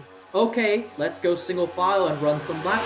So you're constantly doing what you're trying to see the competitors are trying to achieve. And if you do that, you end up in a situation like this. Aggressive racing early because everyone's doing it. Okay, calm racing, single file because everyone's doing it. Okay, so that's where we're sitting at right now. And I do believe they're going to be coming down pit road in a handful of laps. I'm not sure exactly what the fuel window was. They did pit on the earlier side of the numbers I gave earlier, so if they follow that same number set, they might have to pit twice. So they pitted, I want to say, lap 26, 27 of that first run. And do remember, it does matter if you're running the top versus the bottom. A lot of the runs this particular run has been on the top. They don't have help of a caution flag like they did early on in this race.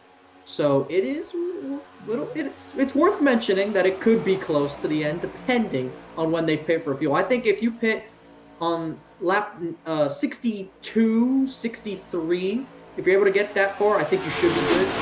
So that's the numbers we're looking out for. So while we close in on the last leg of tonight's race from Talladega, we are looking at Lawson Peel still in the race lead. Now, the biggest thing of interest for driver number 12 is that you look around him and you don't see a hint of Drinkin' Bros racing talent. His teammates are nowhere to be found in this first pack. You'll find them more in the second pack when you look at guys like Jesse Priest, you look at Brandon Banks in the 54, Tony Kivet, Eric Schaefer, all of them a part of Drinkin' Bros racing. And here ducks down the leaders. They are coming in at lap 57, 28 laps into their stint. Porter looking for the lead on pit road, and he's got it. Insane entry by the driver of the 28. You hope he made pit road speed, but it looks like he did. There was no lockup. There was no massive overspeed when he went past the line. That was really impressive, Kenneth. You see some cars locking up going into their pit stall, but mostly clean this time compared to the first green flag stops. I think Wow. the second pack came in as well. Let's see if we can get a look at that again. That was Man, impressive. that was awesome by driver 28. And you saw the second pack of cars led by Jesse Priest. They have also come in. Porter is going to lead this race out of pit road. So that one move changes everything. The Ally Chevrolet to the front of Talladega at lap number 58 on that monstrous entrance to pit road. Let's take a look at this one more time, Francisco. And you talk about braking for the lane. This is the prime example of taking advantage.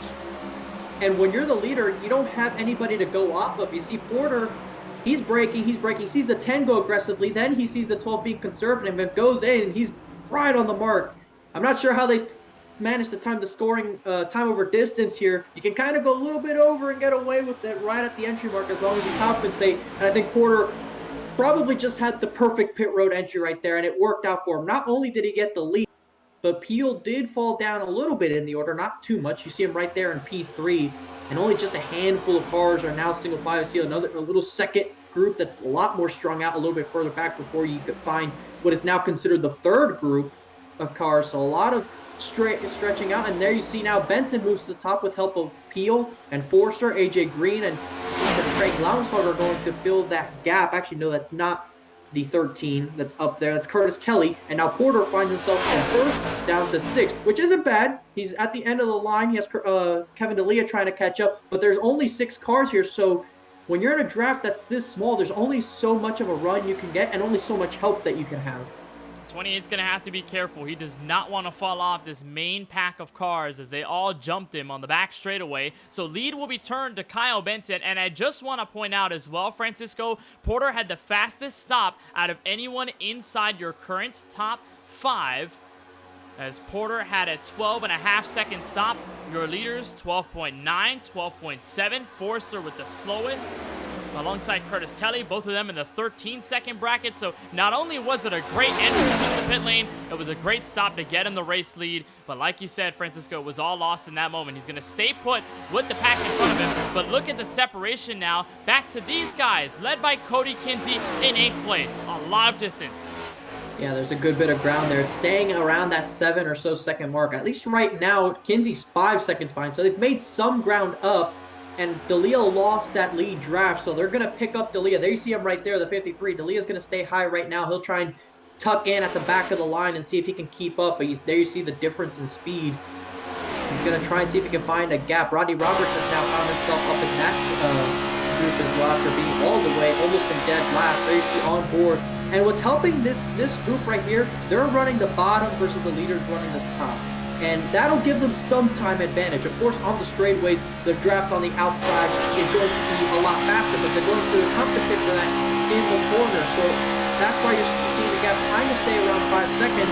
But because these guys have a little bit more race cars in it, they can start to close the gap just a little bit inch by inch. And I'll tell you what, with the amount of laps to go, and if they stay running the outside like that, they could get there before the end of this race. And I think it's important to mention at this point, since pit stops have been completed, these cars can't make it to the end of the race on fuel, Kenneth. So what do you do in this situation? We've seen in iRacing, the tendency tends to favor short pitting when you know you can make it to the end. Pitting early, getting out, and already being in a formation. We've seen that work here tonight already for guys that'll pit first. So do you decide to split this run? Do you go all the way to the end expecting a caution? Considering the track is so big and you don't lose a lap, I think if you're this lead group, you have to split the run, right? You guarantee the pit stop. You can make it to the end. Those guys that stay out will come down pit road. You'll get in front of them. You'll get the track position back, and you make sure you can make it to the end of the race on fuel. I think has to be going through the minds of these drivers at this point. Yeah, splitting the run is probably the most sensible option because you're looking at pitting at a decent gap to the end of the race where you can cycle out and have things okay by the time you get those last laps rolling in. We saw that at Talladega at Daytona a bunch of seasons ago where Tyler Warner won the race. I can recall probably season 2 or season 3 where that happened. I'm going to say it's season 2 because season 3 we did not start at Daytona, but season 2 when Tyler Warner won that race, they pitted and they came out with around, I'd say, 15 laps to go, which gave them enough time to get a pack settled again, have a fight for the win, and then just have it go all the way to the checkered flag. If you pit so close to the end, you're probably not going to find yourself in a good scenario. And also, if you're in this first pack, Francisco, maybe even the second, the leader of the group, Kyle Benson in the case of the first pack, Cody Kinsey in the case of the second pack, if they stay up here like this, they are not making the end of the race probably on a tank of fuel, unlike these other guys. They're going to have to pit a little earlier if they run the tank all the way dry. So probably the most sensible option, pit halfway and they should be fine. But whether that brings the field back together or not, just a big question mark. Well, the field's going to get back together soon because that second pack is starting to gain some really good time. They're about 3 seconds, actually now 2.5 seconds back. Cody Kinsey is 2 seconds behind Jaden Porter, 2.5 off the lead. So they're making a lot of ground on that inside. You have to wonder, are these guys content staying on the top, or are they going to try and move down and defend? I think at this point, if you move down, they might get a little bit enough of a draft on that inside where they'll start pulling up a little bit more, but I think it's too late. I think if they were going to move down, it had to have happened a lot earlier when the gap was close to around the 5 or 4 second mark. Now that it's down to about 2 seconds, you're kind of SOL here. You allow them to close the gap. They're going to get your draft here real soon. So things are going to pick up here. As soon as this pack catches up to that lead group, Kenneth, I can guarantee things are going to pick up. You're riding on board with the 93 of Cody Kinsey. That's the view out of his Chevrolet Camaro ZL1, and he's got sight of that first pack, tailed by Jaden Porter in the 28 car. And like I said, 2 different lines being run here. First driver's up at the top, and then these guys here wrapping that yellow line on the bottom.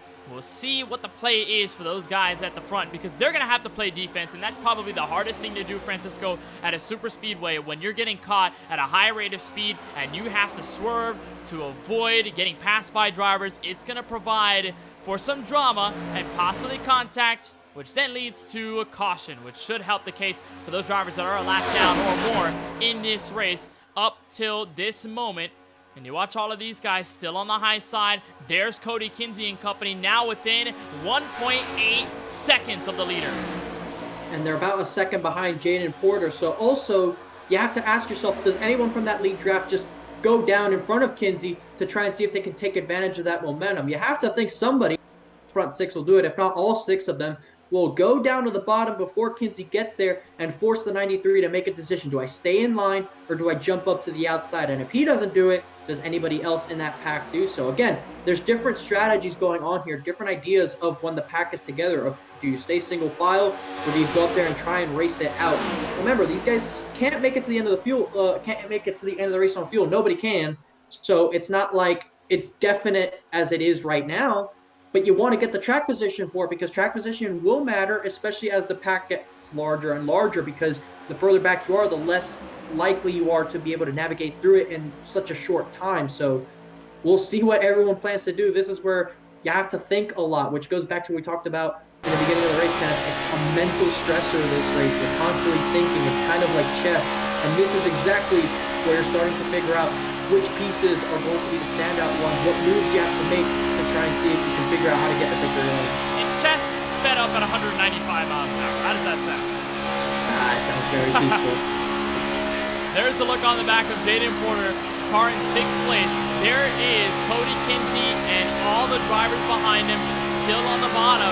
And those guys in the lead pack, they are not moving down. They have not been phased by those guys catching them. Now, whether that be the same when they get closer, who knows? But for Porter's case, he's going to stay up. Everybody down low is going to take the space. They're going to fill it. We'll see what Benson and company will do this time by. Cross of the line, lap 68, and Porter goes down there. So does Benson, so does Peel, so does Forrester and Green. Everybody in the first pack goes down. Curtis Kelly trying to go up.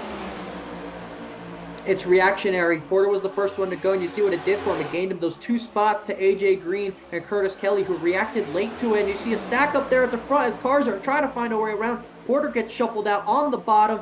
Peel goes to the front of the field. Kinsey's trying to see if he can find a gap. This is mayhem as the field has been caught up again. And that helped Lawson Peel. He got the help from AJ Green, moved up top, and now has command of Talladega. We are almost 4 wide. In the middle of the first pack, Eric Schaefer jumps up with his Drinking Bros Racing teammates, and that can catch the eye of the defending series champion and the 54 of Brandon Banks, who has won this race twice before. The top 3 have broken away by a couple of car lengths. They're trying to stay up front as possible. Benson's struggling a bit down low. Green and the 12 of Peel are some of the only guys that were up that lead group that are still up there. They got swallowed up by that pack. You see Curtis Kelly and Benson trying to make that bottom work. Schaefer now leads the outside lane with help from the 54 Banks. They're trying to see if they can still make that third line work, the one that was successful for these leaders. A lot of checking up there. That's going to give for the outside. You see Benson ducked up there as soon as that happened. Does not want to let up. Schaefer does not want to help the driver of the 10. He's got a big run.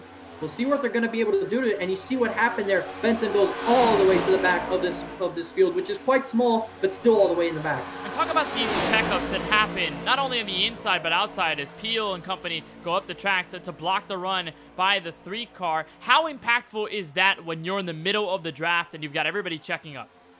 It's so reactionary, and you have to notice it early enough to really do it. And oh, what a squeeze there by the 3 car. That could have been very dangerous. Peels is going to go up and block. A lot of it is caused by what goes on in the front of the field. A huge shove. Banks may have gotten the outside wall there from all the contact there. You saw him lose a lot of time, Kenneth, and there you see going by the lap car of Tyler Murray, who's on his own. He stays well to the bottom. These checkups happen because a lot of it is the pushes up at the front. Guys maybe aren't pushing, so they check up a little bit. And then a domino effect throughout the rest of the field. Some guys check up smoothly, some maybe a little bit more abrupt. And if you hit somebody who kind of slows down very hard, very frequently, it starts making it worse to throw the back skip because it's a lot more frequent, it's a lot harder. Somebody has to react a little bit quicker, and that's where you start chaos. We see that a lot more so with the different race cars, like the utility cars as well. These cars, they do have a little bit of an arrow bubble to them. So it kind of pushes the front car away a bit, but you still have to react to it, and it could spell for chaos. That's how wrecks can happen. It might not happen at the front where the block happened, but it can happen 2 or 3 rows back when someone doesn't check up enough for all the contact that's been going on. And we've seen that happen kind of many times in real life. It could also trigger drivers moving lanes. If they're seeing the inside, middle, or outside checkup too much, they're going to want to get out of it. They do not want to be slowed down in the middle of a super speedway race when they can see the leaders in front of them. They want to be up there, so they will duck out of line, whether it's the inside, middle, or outside, like I said. Checkups can happen anywhere, and that will force drivers to move out of line, which again turns back to what you said, Francisco, could lead to the contact, could lead to these big crashes that you see here at these super speedways. We're 3 wide in the middle of the first pack, and there is the push from the Drinking Bros Racing tandem. Eric Schaefer, Brandon Banks, they're helping Lawson Peel right now, and look who's taking command on the bottom, Rodney Roberts in the 20. Rodney Roberts wasn't even in the second pack for a good portion of that run. He's managed to just will his way up here, and now he's trying to take the lead away from the 12 car, and I think he might just do it on the bottom. We'll see if Benson gives him enough of a push to clear Peel. They're still side by side now entering the tri-oval. Peel has his teammates now, unlike what he had in that early run. Roberts leads the lap, Kenneth, and he's found himself up here in the front. Rodney's very comfortable at these restrictor plate super speedway-esque races. He's won a couple of official races. He's won in different leagues here at Talladega. It is his home track as well, Kenneth. What would it mean to a driver to get their first win at their home track? I think we've seen that a couple times before. It's absolutely huge when you get your win at a track that you've called home, and especially tracks that you've visited in real life. It means that much more. Look at Jaden Porter slicing through the field, and he finds his BBR teammate, the 20 car of Rodney Roberts. And Jaden Porter, after taking the lead on the last round of green flag pit stops, is back where he was, fighting for the front spot. Lawson Peel is going to block down low. They'll cross the line for 21 laps to go from Talladega. And that's important to note, Kenneth, because we haven't seen those two work together. There's a squeeze to the outside by Porter. I don't think the 11 was able to quite follow him up there, so now the 28 is going to be helped by the 3 instead. No, whoa, what a dangerous block. D'Elia into the wall. No further contact for a moment, but a huge incident right there for the 53 on an aggressive block that resulted in contact. He's been into the wall. He's got some sort of damage to his race car, and you see it's kind of strung out that lead pack a bit. But that goes back to what you were talking about, Kenneth, with the blocking. You see Porter was blocking the 3 car, and the checkup, it led to the 53 just running into the 3 by no fault of the 3, of course, but he gets into the outside wall as a result of it, and of course, that's going to hamper his chances of winning this race with that damage. But you see what it did to the front of the field. It's kind of put them single file, but not for long. Look at the move from Benson. He's going to have help from Banks. Peel's going to move up, which opens the door for Rodney and teammate Jaden on the bottom. Into turn 1, we're side by side for the lead again. The Bacalhau Bueno Racing teammates double up on the bottom. We've got a peculiar situation for Lawson Peel. He's got his teammates separated. Schaefer's now on the inside. He's got Brendan Banks and Jesse Priest, his DBR teammates, up at the very top. So what decision does he make if he's got control of the race? He does not for now. Roberts takes over the front spot, coming to 19 laps to go, and this is going to make things tougher for pit road strategy, Francisco. They're coming in on what's going to be 19 laps on their stint. If they're going to cut it through the middle, being packed up like this 2 and 3 wide is not going to make it easy. It won't, as there you see almost contact with Jaden Porter and Eric Schaefer. Schaefer, remember, he got blocked by the 28, so he's probably not happy with him at the moment. He says he's behind him right now. Roberts a little bit squirrely from the pushes from the 28, so we'll see what's going to happen here as the inside does get checked up as a result of it. You see a lot of movement there on the bottom. Porter's trying to see if he can move up and a crash. A huge crash here on the back straightaway. That's going to bring out the caution. Porter is involved. Rodney Roberts in it. D'Elia, I think, got a piece of it. Eric Schaefer involved as well. Wow. And there it is. The crash finally strikes with 19 laps to go, and that is the savior for all of those worried about green flag pit stop strategy. It happens on the back straightaway, and it is contact in the front of the pack. Here's a look at it. Porter gets shuffled through the middle, and that's a sketchy push by Banks to the back end of Derek Rung in the 84, and so it sends him sideways into Porter. A very odd crash as Porter moves up the track off of the push from Schaefer. It is. I don't think that was the piece. Yeah, you see right there, Banks with just a little bit off center from the back bumper. And that's just enough momentum to send him into the 28 of Porter. I don't think it was anything that Porter did in that particular instance. You see it again here on board from Jesse Priest, a little bit further back from what it looks like. There was a lot of movement, and you can tell when there's a lot of movement like that, it's not going to end up. You see all the wrecking going on. They kind of go up the racetrack, and good job on the brakes. What about that save from Rodney? Can we just talk about that for a second? All the sliding he did just to end up going in the right direction at 150 miles an hour. They're going to go on forward from now. He was right in the thick of it. So there you see the move down to the bottom. He's a little loose. They start wrecking on his outside. They just barely hit his quarter panel. Does a 360. Has a little bit of help. He keeps it going. Oh, and he almost got into Porter there. That reminds me, Francisco, Juan Pablo Montoya, kart 1999 at Portland. It was a restart off the final corner. He spins around by himself. There was no contact unlike this incident, but he finds a way to save it and just keeps going, regardless of what just happened a couple of seconds prior. Leaders are on pit road, so this is the call, Francisco, to make it to the end of this race on fuel.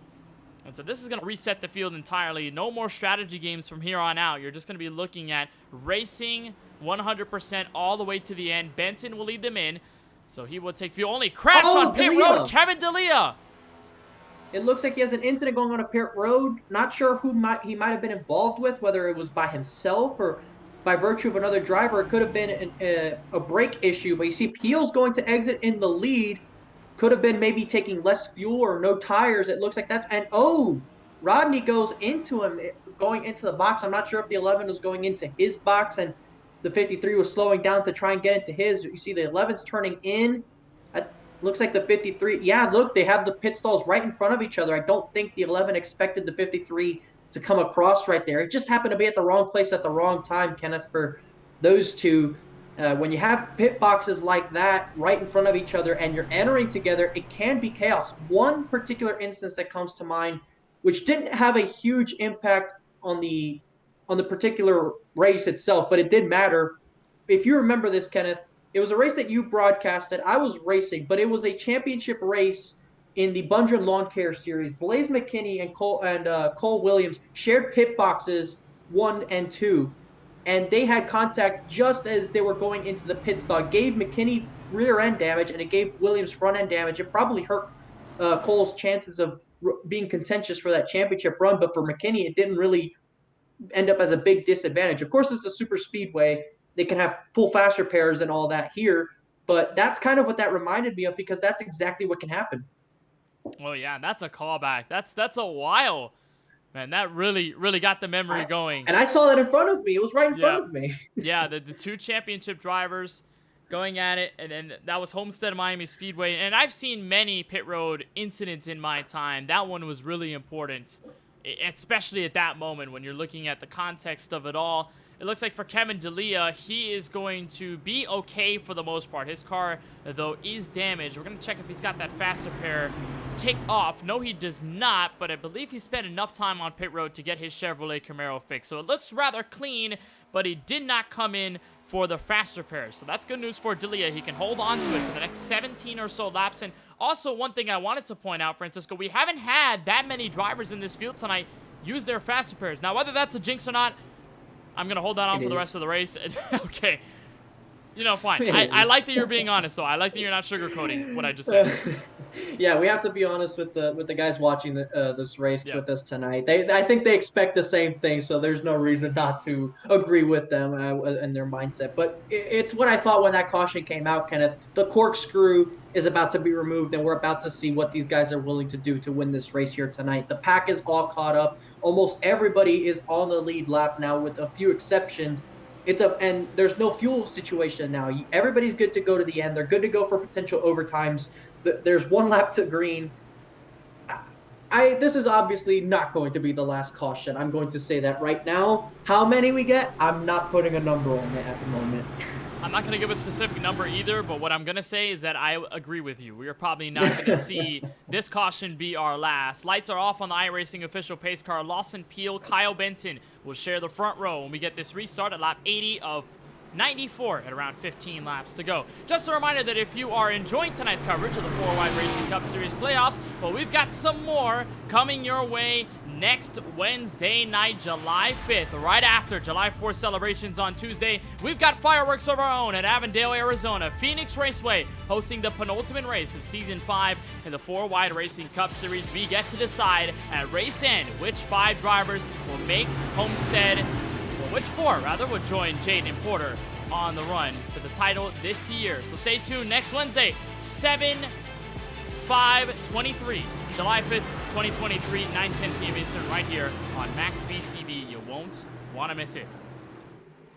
Here we go. Restart with 15 laps remaining from Talladega Superspeedway. Lawson Peel, Kyle Benson, your leaders. Derek Rung, Brandon Banks to give support in row number 2. Watch that outside lane. DBR has filled it in the first 3 rows. Green flag back in the air. And that's actually a very crucial thing we saw there, Kenneth. You saw the 54 leave a gap. He closed up right to the 12 in the restart zone, but he waited on the 12. He waited to give him a subtle push. You don't really want to shove the guy so that he doesn't lose momentum, and it worked out perfectly. Preece is going to get clear as well. Lance Hill's going to fill the outside gap as well. A lot of momentum on the outside, and it was all perfectly timed by the 54 to his teammate. Does it seem familiar that driver 54 is in a position to win inside the closing laps of tonight's race? In second right now behind his teammate, Lawson Peel. And with the advantage they have, no question they're going to stay up there. Now it's all about the response for the inside and who's going to join them, Francisco. I don't reckon the top 3 will, but look who's in 4th. A guy who's been hanging in the back for most of the race, Lance Hill in the 1. He came into this race a couple of points below the cut line for the championship 5 points in fact, and he's got a shot to win and a possibility to change this race if he goes down low. Right now, whoever leads the race has that ticket on the back of the car that says opportunity to go to Homestead, and I think that's what we're about to see these guys treat it. Banks right now, the teammate of the 12, at some point he's going to decide he does not want to push his teammate to a race win. He wants to win for himself, go for that hat trick, but more importantly, race for a championship once again. So we'll see what happens here in the closing laps. It never goes smoothly for what your plan is, as he is giving a shove to the 12 car in the corner. Crash behind Jaden Porter in the outside wall. Jaden Porter involved in an incident once again. Another car spinning further down the racetrack. Couldn't exactly make out who it was. A couple cars around. That's Curtis Kelly that's sitting in the middle of the racetrack facing the wrong way. Doesn't look like Porter's too damaged. And there you see the 9 of Brandon Gillis as well. It looked like there was movement in the back of the field where there were 3 wide. We'll get a look at it. So Porter's in the middle. There you see Schaefer. And Schaefer gives him a bad tap and gets to the inside. They were momentarily 4 wide. And there you see exactly what happened. I don't think that was any ill doing of the 3 car. Just a racing deal, really. They just get 4 wide momentarily, and just slight contact there sends the 28 up into the outside wall. Like I said, I don't think that's a lot of damage to Jaden. We'll see if I can get to see the hit again, because it was the front end. Might not be bad. A brunt of that hit was on the right side of the car with another car, so he didn't really hit the wall too hard. I think Porter will come in, get some damage repairs on pit road, and he might still be okay. I don't think he'll be able to lead a line, but he can definitely still find himself in a good spot. We're right on board now. I think this is Brandon Gillis, and there you see the contact, and he catches some air there from that hit. Or that's actually Brian Dixon we're on board with. He caught some air there, and it reminds me, Kenneth, we saw 2 crashes in the NASCAR Xfinity Series race here this spring that resulted in cars getting airborne in that part of the racetrack. So it's a very sensible part of the racetrack to get airborne in, and luckily for Dixon, he stays on the ground. So it's a 4-car incident, and you saw what happened on the apron between the 71 of Kelly and the 9 of Gillis. Kelly was just trying to go through it, not really hit the brakes all too much, slid on that transition to the apron, and then came back up the track into Gillis, both of them with a spin. Now the 28 does not have that much damage, and the good news for Porter is that he's got the faster pair waiting for him on pit road. So this shouldn't be a long stop if Porter elects to get it done. But if he wants to spend the time, then so be it. If he wants to hold on for the next 12 or so laps. So he comes into pit road. We'll get our answer. He's going to go for tires. And no, Francisco will not elect the faster pair. He thinks his damage is not much in comparison to what he needs to have in order to get that faster pair ticked off. So the 28 spend the time on the lane. Well, I believe Jaden may have used it on that earlier spin that brought out the caution just before this one. He had a lot of damage. I'm not sure if he used it or not. If you can let me know of that in a bit. But it looked like the right side was pretty heavily damaged on that incident. If he didn't have to use it, great stuff on still having it. But it did look pretty bad enough. Quick intermission here while I just noticed it here on the side of the screen here. For any of our European football fans, or soccer as we call it here in America, the U.S. men's team is leading 4-0 against St. Kitts in the Gold Cup, and it's only 28 minutes in. Great stuff by the U.S. team. And domination. That's exactly what domination is. And speaking of domination, let's talk about big gaps in points. Let's talk about that Angels game. Wow. Who they play, like the Rockies. The Rockies. 24 runs. It was a 28-run game, but 24 runs in like the first 4 innings was unbelievable to watch. I know we're sidetracking off of our race tonight, but if we're talking about gaps, man, that's insane. We talk about gaps a lot in racing because cars are right next to each other. Seconds and laps matter, but if you talk about score as well, just insane. Since we're talking about big leads. Yeah, I mean, I saw that the other night. It was posted on Bleacher Report, I believe. It was insane. I believe it was the 3rd and 4th inning alone, they scored, I think it was 21 runs. That is unprecedented. I don't think I've ever seen that number before in any sort of record book. I would be interested in checking it and seeing if that's some sort of record, either for a single inning or for 2 consecutive innings. That's impressive. Kudos to the Angels team. I'm not a big baseball person by any means, but that is impressive. That is actually impressive. And then they came out the next game and didn't play as well. But hey, that was a game for the history right there. And they came out and they performed. And that's exactly what these guys are looking to do right here at a track like Talladega. They're trying to come out here and see if they can perform. With the lights out on the pace car, we'll line them back up and we'll do it again. And I think I'll stay with the same opinion I had on the last restart, saying that it won't be our last incident. Yeah, probably not as the aggression turns up. If we're going to continue our conversation about large gaps in points and in sports overall, if you want to turn it to this series, here's a fun little nugget for you. Over the entire history of the 4-Wide Racing Cup Series, the leader of most laps completed is the guy you're watching on screen right now, no doubt about it. League owner Tyler Murray in the 16 car, who did get his lap back. He is 17th. The car behind him in that stat leaderboard is Craig Lounslogger in the 13 car, and that gap sits at 330 laps completed and counting. So 25,537 laps completed by Tyler Murray, 25,207 completed by Craig Lounslogger. It's a lot of laps. That's a lot of laps. That's to think how many miles that is would be insane. That's kudos to them. They've been around here for the longest time. We mentioned earlier the Race to Bets, the guys that have been here for so long. Those are two of them, and they're great drivers. They know what they're doing. Craig, great guy, great racer. I've raced with him a couple times, and he's very chill. He's laid back, but when he's behind the wheel of the thing, he knows exactly what he needs. And we'll see if he's able to go out there and go to the front of the field and win this race. He's lining up, I believe that's P9 at the moment, or P11. So we'll see what he's able to do if he's got something up his sleeve. I am interested, and I might ask Tyler this soon. What's the laps led percentage record? I think I know who might hold that record. We can try to find Sim Racer Hub data on it, but if we're going to talk about mileage, Tyler Murray's completed 35,814 miles in the 4-Wide Racing Cup Series. That's a lot. Tyler Murray is on the lead lap, by the way, at the tail end of this group. Meanwhile, Lawson Peel, Brandon Banks, the two Drinking Bros Racing Chevrolets, will lead him back to green with 10 laps to go. How wild will this get? We'll just have to find out. Peel with an early jump. He's going to assist the 54 in a turn 1 to take the inside. They'll take the inside, and Hill crucially gets up into third in front of Jesse Priest. So we'll see what that does to any sort of strategy these guys had at Drinking Bros. Lance Hill, of course, has been in the back for most of the race. He had that trouble early on.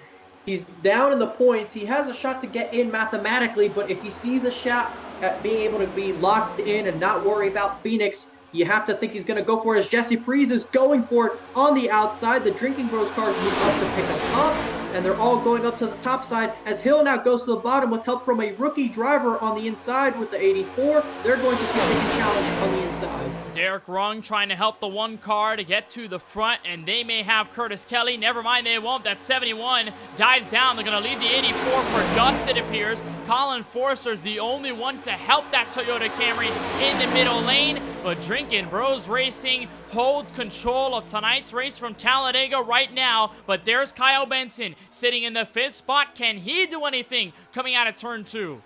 You know he's going to have a say in what happens in the end of this race. He's not going to stay content there. He's got Eric Schaefer back there. Unfortunately, he does not have Austin Reedy in this race. Austin Reedy has dropped out of this race, but we know Benson, he's going to do something. He's going to try and make some moves, do something to try and see if he can go up there, win this race. Of course, if you remember, Kenneth, Kyle Benson earlier this season had an ACL injury. He missed a couple of races, came back, missed the playoffs. Joe Sanchez forfeits his spot. Benson's the one who gets in. He makes this round, and he has an opportunity to try and race his way into the Championship 5. What a story that would be for the driver of the 10. And he's one of the better super speedway racers in this series. He does not have as many wins to give him that credit, but every time you go to super speedway race, this 10 car is always in the conversation no matter what you run. He's got help from the rookie driver in Derek Rung and Colin Forster. Those three might be enough. Now make it 4 when you bring in league owner Tyler Murray, and we've got a 3-way fight for spots inside the top 5, but Lance Hill on the bottom takes the lead away with 8 laps to go. And crucially, Luke is on the bottom as well. The driver involved in the last 2 yellows, the 28 of Jaden Porter. He has not let up whatsoever. He is right there trying to fulfill what he said he was going to come out here and do. He's running 3rd on the inside line. He's trying to see if he can win himself another race and prevent somebody from blocking in their spot. But at the moment, as far as playoff drivers is concerned, Hill's leading it, and Peel's trying to get up there in the front and guarantee his shot to try and defend a championship. But how about Curtis Kelly, Kenneth? Not a playoff driver. He's 2nd in line. What does he do here to try and win this race? He'll do whatever possible. Car sideways. That's Derek Rung. He saves it on the apron. So we will stay green here from Talladega. That did drop off Colin Forster quite a bit. It did the same for Kyle Benson. So both of them outside of the top 10, coming to 6 laps to go. We'll see how much of a factor that might play into it. The inside line still has the momentum, led by Lance Hill. Hill looking for his first win in a while. The win that came all the way at the Road America circuit last season. That one car has not been to victory lane since. He's looking to change history. 6 to go. Don't look now, but the Murray-Reedy group up on the outside of Murray and the 10 of Benson have found themselves together. They're making hay on the outside. It looks like somebody jumped up in front of them now. They're actually going to go to the outside, and the caution's out. It looks like there's a wreck in the backside of this field. I'm not exactly sure who. Benson, Right there. Wow. Brandon Banks and Kyle Benson involved in a scuffle with 6 laps to go. Banks toes it to pit road. His race for the win might be over. And if you remember, Kenneth, he had to take the fast repair on the first caution. So let's see what kind of hit was that took him out here. And right, looks like Benson. Oh, wow, that is a hard hit. We did not see the front end missing on the car as it reappears right there. But of course, that's going to do him in. That's going to give him that engine damage. The 54's night is over. And the 10 of Benson looks like he got the wall. You see him following the 16 right there. Gives him a shot. He's so close to the 16. I'm trying to explain what happened here. He's so close to the 16. You can't really see the wall, especially since you're sitting on the left side of the car. And these NASCAR Next Gen cars, you're sitting on the left side of the car, so you can't really see the wall as well. And then when he's tucked up right behind, I guess he just didn't see it as good. Gets up into it, and D'Elia, of course, it being 6 laps to go, he's not expecting the 10 car to just slow down like that. He doesn't lift and causes this, and so you see Forrester get a piece of it. He's rather okay. He might come in for some sort of repairs. But that is going to be huge for the driver of the 54, Kenneth, because, of course, we mentioned he's a playoff driver. He took the fast repair early. That's going to really hurt his point situation. Luckily for Benson, he does have the fast repair, but you have to feel bad for the 2-time defending Talladega winner. He is not going to make it a hat-trick.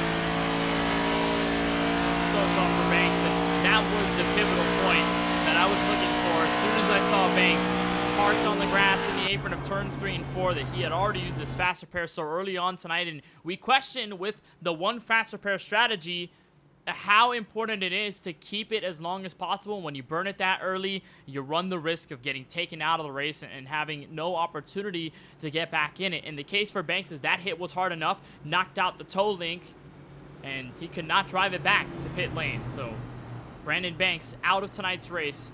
In 19, this will be his worst super speedway finish since Daytona of this year, where he finished 21st. Lance Hill, the leader of tonight's race, and we will cross the line for 4 laps to go. So this appears, Francisco, to be either an organic green-white checkered finish or an extended race into overtime. We're going to officially get word as we lap around Talladega Super Speedway. But Lance Hill in a position that he was probably not expecting to be in earlier in this race, where he was trapped in the back.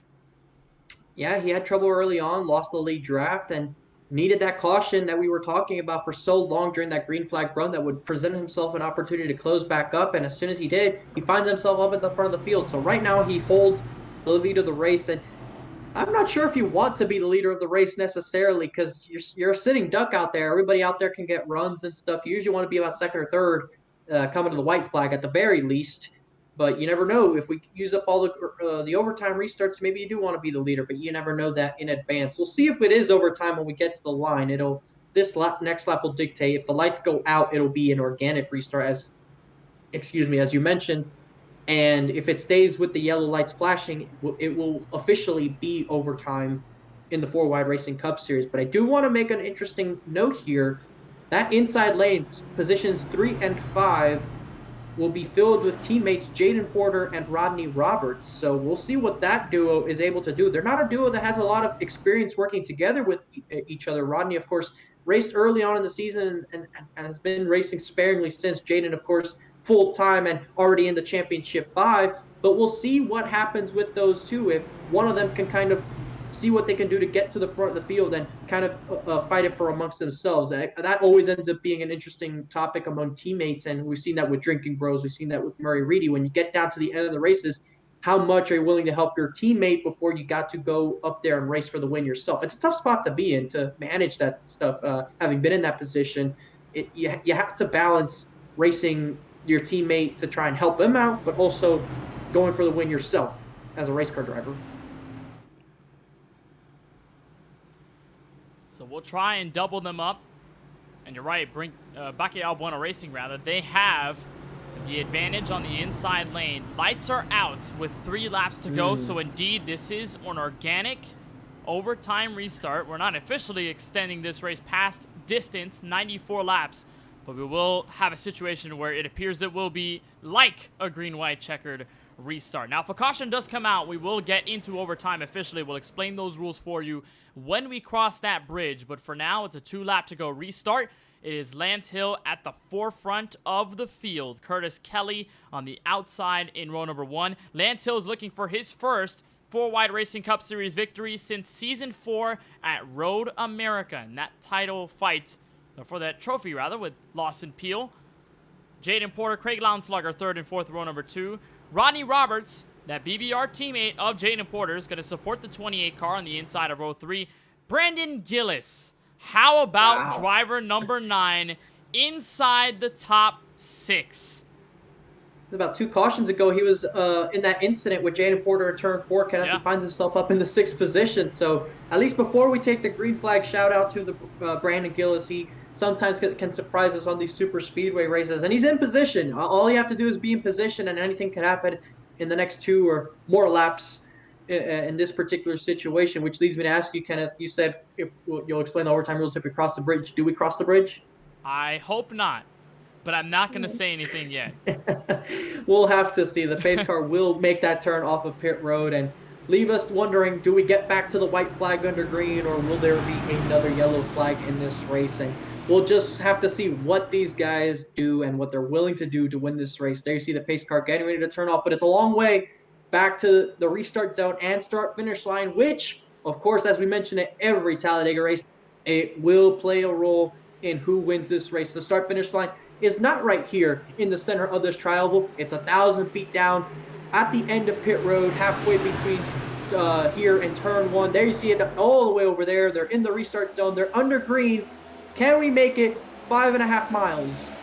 2 laps to go from Talladega Superspeedway. A decent jump by your leader, Lance Hill. Jumps up top to block the run by the 71. He'll come back down low to block the 28's advantage into the first 2 corners, but we might be even door-to-door for the lead. We are on the back straightaway. Curtis Kelly to the front. The outside has a lot of momentum. Looks like the 13, the 16, they're all starting. Around AJ Green on the apron. The inside. He spins below the racing line. We're still green. Tyler Murray in a 3rd. Tyler Murray was a lap down 20 laps ago, Kenneth. He has a chance to end his winless streak. What is he willing to do? He's pushing the 13. Lautenslager's going to sit behind the leader right now as we're coming to the white flag. No wrecks going on at the moment. There it goes. Gillis goes around. Inside, no yellow so far, no yellow so far. White flag in the air, 1 lap to go. This race is official from Talladega. Curtis Kelly, the race leader. Craig Lounslugger looking for an entrance in the Championship 5. But here comes Tyler Murray. He's got no help. Forrester to make it 3 cars up top. The 13's going to have to make a move here soon. There goes Lawson Peel. He's trying to make a move further back. The 13 has a run. Forrester goes to the bottom. It doesn't let the 13 go to the inside. There you see the move by Murray. Murray to the top. Final time in a 3 and 4. No help for the 99. He gets hooked by Murray. Hard into the outside wall. Final step out of turn 4. Cars in the air near the fence. Craig Lounslugger has help from Kyle Benson to the tri-oval for the final time. Craig Lounslugger is heading back to Homestead. Championship 5 eligible. Winner from Dega. Incredible stuff from Craig Lounslugger. Patient on that move, and for a second was almost involved in that crash in turns 3 and 4, but he played the patient game. He sat behind the race leader and just waited for his opportunity, and then Kyle Benson gave him the help he needed to make that move in the tri-oval. And once again, Kenneth, that tri-oval played a role in who won this race, and instead of it being Curtis Kelly's first 4-wide racing win, it's going to be Craig Lounslugger winning for a 2nd time this season. He wins at Talladega. His first super speedway win. I think he's going to be excited about that one, but awesome stuff. And that's another driver heading to the championship round. I believe that's going to be Craig's first time fighting for the 4-wide racing championship, if you can correct me on that in a second. But how about that, Kenneth? After struggling for a long time in the series, not being able to win for a good bit of time, returns to victory lane, gets a 2nd win now, and he knows that in 2 weeks he will be down in South Beach with a chance to fight for his first championship. This is Lounslugger's first win since Charlotte of last season.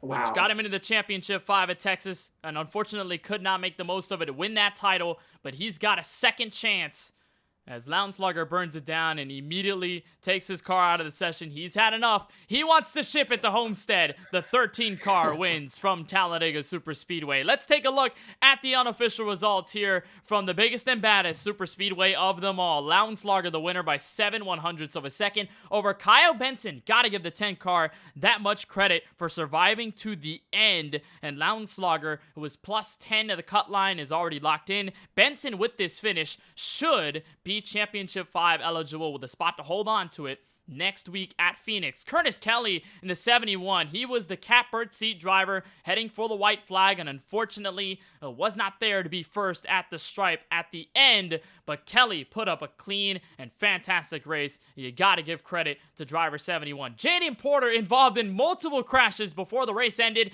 He finishes in 4th. I mean, he was already locked in to Homestead, so no worries anyway, but a comeback to get him some good momentum heading over to the West Coast. Kevin D'Elia with a surprise top 5 in the 53 car. Michael Newbraw out of nowhere with a haymaker to finish P6. Eric Schaefer comes home in 7th. Lawson Peel ends up as the 8th car to finish this race. Rodney Robertson, the 20, returns to the 4 Wide Racing Cup Series and comes home 9th.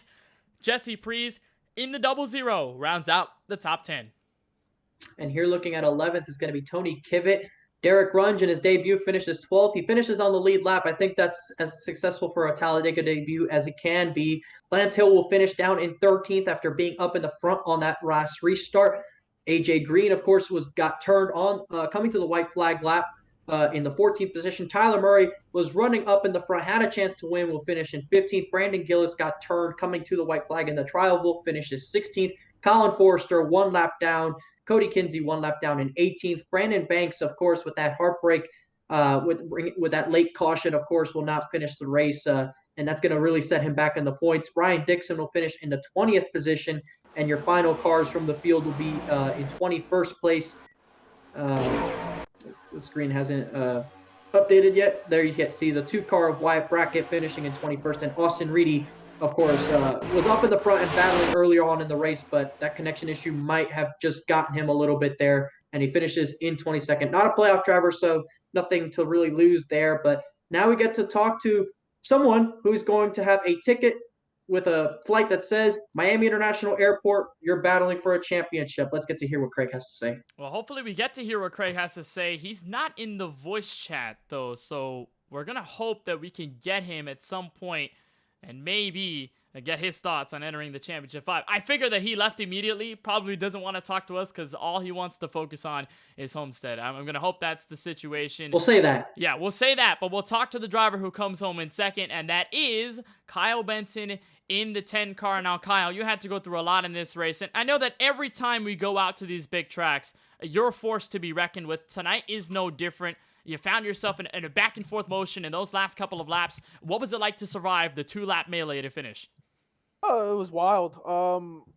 You know, I thought I would have had a shot at it if I had some help behind me, but, you know, it's tough, you know, when you're by yourself making a run. I mean, I probably would have made a run at it, but it's hard to do anything when you got, you know, nobody behind you. I mean, who knows? Maybe if I made the move, you know, maybe I'd be a winner, but, you know, second place is good. Led a lot of laps, got a lot of points. So that was kind of like my main goal. It's definitely wild coming up to the pack from, you know, sub top 15 and, you know, you're trying to find any hole you can and you're just being uber aggressive. So it's definitely tough, but, you know, that got me from 16th to 2nd. So I can't complain.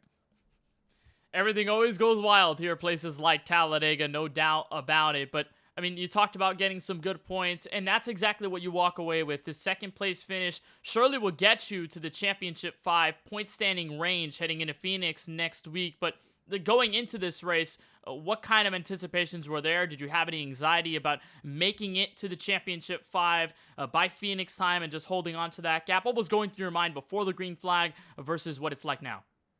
It's always there. You know, you go into a track like this, I mean, anything can happen. I mean, it's a freaking 200-mile chess match. I mean, anything can go wrong. A lot of things did go wrong with a lot of people, and I got lucky. You know, like I said, it's always in the back of your mind, you know, going in. It's like, do you want to go for the win or do you want to go for the points? You know, you want to go for the win, but like if it's going to cost you, you know, value of points, do you really go for it? So I mean, that's just kind of how racing is. You know, I'm definitely not scared to go for a win, but at that point, you know, we're 50 foot to the line, and I got nowhere else to go except follow Craig. So, you know, it's definitely a different mentality now. You know, finally going in with, you know, a decent chunk of points going into Phoenix.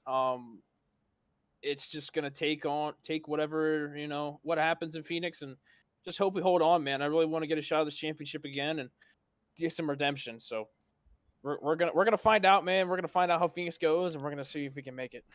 You know, I was gonna say, Kyle, backing out from trying to go for a race win, that is not the Kyle Benson I know. I knew you were going to be out there 100% trying your best to go for the front. I wanted to, man, but I just, you know, you got the devil on your shoulder, and then you got the angel on your shoulder.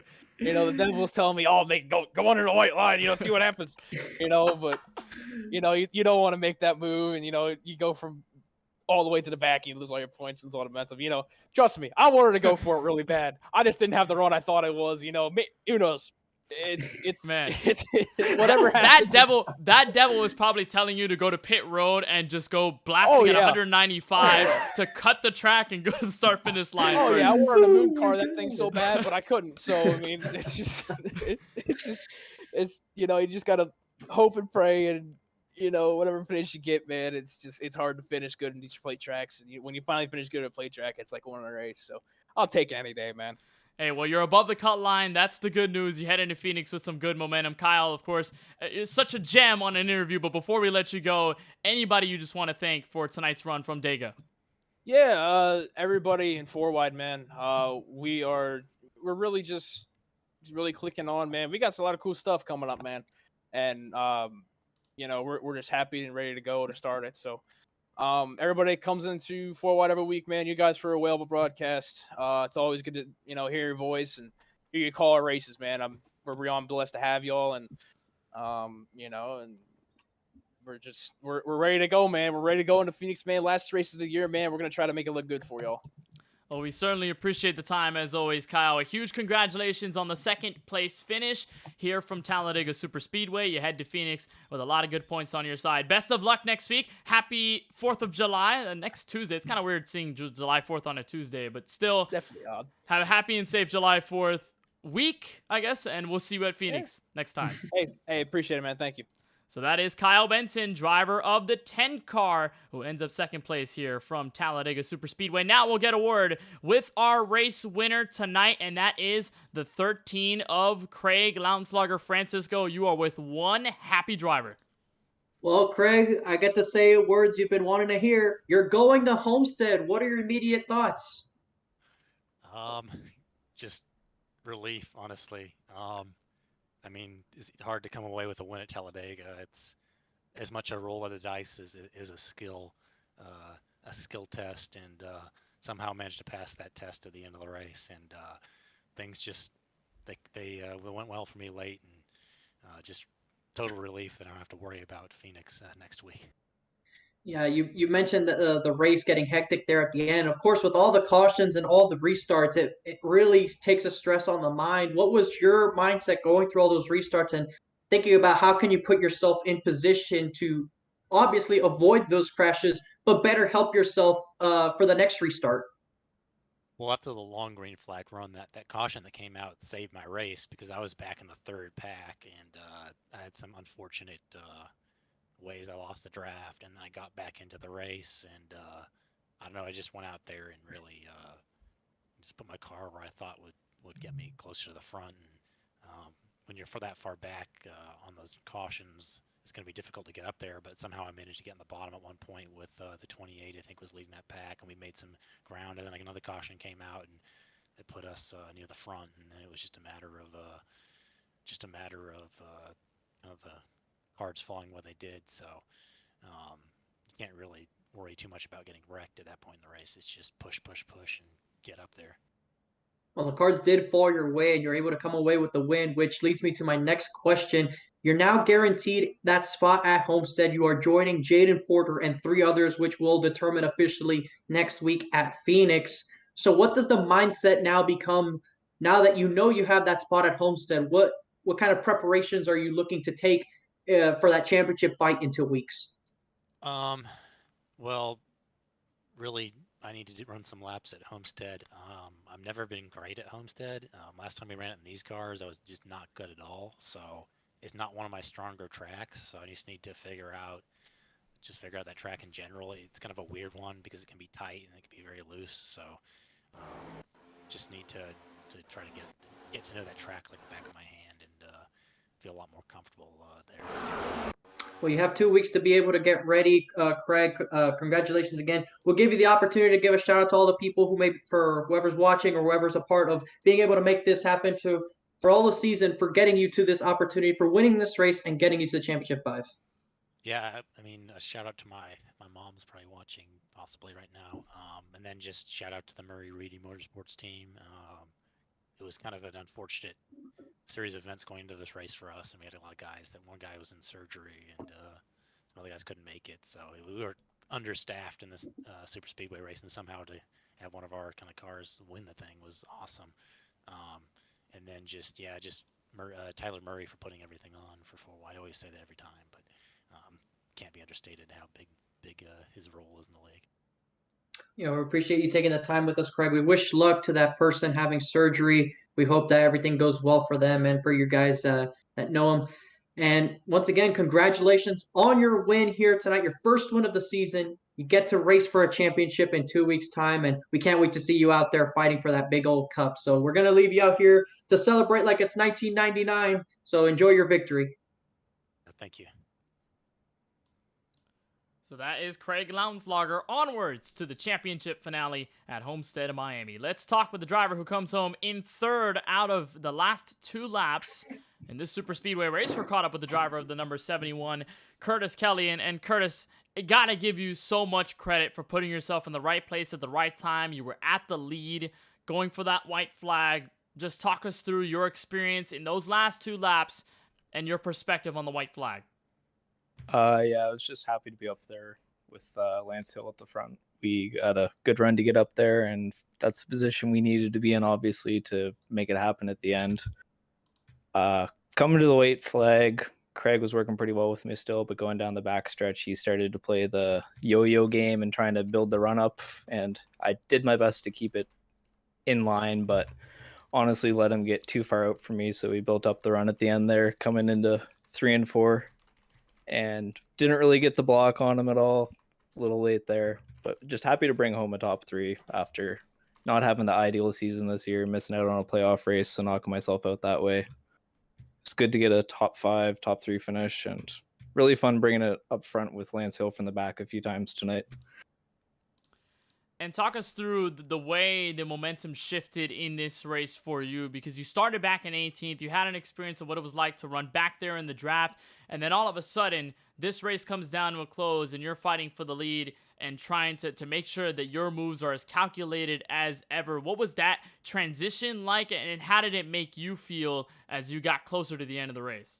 100%. As we started the race, it was back in 18th, didn't worry too much about qualifying tonight, just wanted to have a pit stall really for the night. And we got into it early on with a couple of cars just trying to find the track position, fighting over the same lane and not realizing it. And honestly wished I'd just been even more cautious at the start than I had been. So really it was just a waiting game for the first half. We managed to get our team up front during the middle portion for some stage points, knowing that my teammates needed those points for the playoffs. But coming down to about 10 laps, it's really where it all changed. And I realized I'm 18th right now, or 16th, somewhere around that range. Can we even get up front in the time that we have with this package? Being able to hook up with Lance and be in that bubble with him, we were able to basically be a 2-man rocket all the way from the back to the front. It felt like working that bottom line and just actually put the pedal down. So happy to just bring it up there. We were far back a few times and didn't think we were going to get up there at the end. And no doubt a great race put together here from Talladega Super Speedway. Move onwards to Phoenix Raceway. So just on the other side of the country we go next week. Quickly, your thoughts on that, and before we let you go, anybody you just want to thank for the end of tonight's race from Dega? Shout out to the teammates like usual before I forget about that. Colin, Kevin, AJ, they all had a rough finish there at the end. Kevin had a nice top 5 tonight as well, being able to make it through that final carnage. But and also Skybox NASCAR, check them out on Twitter. They've got some great info and betting sportsbook odds for everything to do with NASCAR. They follow every weekend practice and qualifying. So great place to keep up to date, even if you're just interested in the sport of NASCAR itself. But heading into Phoenix, not Pocono, looking forward to it. It's kind of a road course type of race there. We've got 2 very different corners, 2 very different ends of the track. And you're kind of fighting for traction and also not getting the car too tight the whole way around. Looking forward to how the braking zones are going to be a battle there, and just making sure we bring it home because it's got a crazy start finish there that leads to some chaos. Well, nonetheless, third place finish here from Dega. Some really good stuff. We're excited to see you back in action next week at Phoenix Raceway. Curtis, we certainly appreciate the time. And as always, congratulations again. We'll see you at Phoenix. Oh, appreciate the broadcast. See you. So that is Curtis Kelly, driver of the 71, who comes home in third here from Talladega Superspeedway. Francisco, what a race. And we saw it all. Pit road strategy, big crashes, lunges for the lead, 3 wide at times, 4 wide, and of course a great finish all the way to the end. We had a big crash out of turn 4, but it's Craig Lautenslager for the 2nd season in a row wins the round of 10 race to get into the championship 5. I mean, you got to take it to that 13. The way that he's been able to put himself in these situations and end up in the championship round 2 years in a row, very impressive. That 13 joins Jaden Porter of those locked in to Homestead. It goes back to the consistency that he always shows at the racetracks. He might not win super frequently like a Lawson Peel, but he's always up in the front getting top 5s, getting top 10s, and that's where the points start to add up, and he ends up being one of those final 5 drivers at the end of the season. And all you need is a shot. If you give yourself enough chances, eventually you're going to be able to come away with the big trophy, and at least that's what he's hoping for. If you look at tonight as an example, he started in the middle of the field, I believe, was in the back. You heard him mention he was in that third pack when the caution came out for the backstretch incident with about 20 to go. He finds himself up in the towards the front half of the field, and he only led the final lap of the race. It doesn't get any more antsy than that. Just leading the last one, that's the one that matters, and that's what he did. He only leads the final lap to win here on a last lap pass in the trial. When you think about Craig Lautenslager, he's been in the championship fight. You mentioned last season. Won the race at Charlotte to get in to do so. Didn't have the race he wanted to at Texas, which is a different type of mile and a half, but he didn't have the race he wanted to. Wants to improve on his Homestead performance compared to season 4 to try and see if he can find himself a little bit more competitive to be in season 5. We'll see if he does that. He does have 2 weeks to prepare. That's more than ample enough time, and that's what a win like this does. It gives you this time to focus on that, run laps, get comfortable with the car, and see what it can or might not do in certain instances, and just try and give yourself a better opportunity to win that championship. It means a lot to these guys. You can hear it in their voices. They really do care about being able to race for a championship. And for Craig Lautenslager, if he can turn the season around by becoming a champion, or just by making the championship 5, it means a lot. But if he can turn that into a championship, it would definitely mean good for that whole team and for everybody involved with the Murray Reedy group. And by the way, Francisco, I want to touch on that point that you made where he led only 1 lap to win this race. That's the 2nd straight time at Talladega we've had the winning driver lead 1 lap. Brandon Banks led that 1 lap ahead of Daniel Micho at the cross of the stripe on the checkered flag. So it's 2nd time in a row that it's ever happened. Talladega never ceases to amaze. We have a new winner this season, and that is the driver of the 13, Craig Lautenslager, who officially becomes, according to our data, the 12th different winner of Season 5 in the 4 Wide Racing Cup Series. So we still have more playoff action to cover before we get to to Homestead Miami Speedway, and that comes your way 1 week from tonight, July 5th, 2023, 9:10 p.m. Eastern on MaxSpeedTV. We will have coverage of the last race in the round of 10, the penultimate race of Season 5. We'll get to know the 3 drivers that joined Jaden Porter and Craig Lownslogger in that run for the championship at Homestead Miami the week after, so you won't want to miss it. Phoenix is going to be a very difficult track. It's the first time we see Phoenix in a while since race number 2 of Season 4. So it's going to provide a decent challenge for these guys, and also under the lights in the desert. So again, be sure to tune in right after July 4th on Tuesday. It'll be Wednesday night, 9:10 p.m. Eastern, right here on MaxSpeedTV, where you get all your 4-wide racing coverage. So that does it for us here from Talladega. Craig Lownslogger is your winner and heads into Homestead Miami Speedway with a championship ticket. For Tyler Murray and everyone from the admin team and race council at the 4-Wide Racing Cup Series, and from all of us at MaxSpeedTV, and for my colleague in the booth, Francisco Bacallao, my name is Kenneth Bueno. Thank you for watching our broadcast from Dega. Congratulations to Craig Lownslogger. We'll see you at Phoenix 1 week from tonight. Have a happy and safe July 4th, everyone.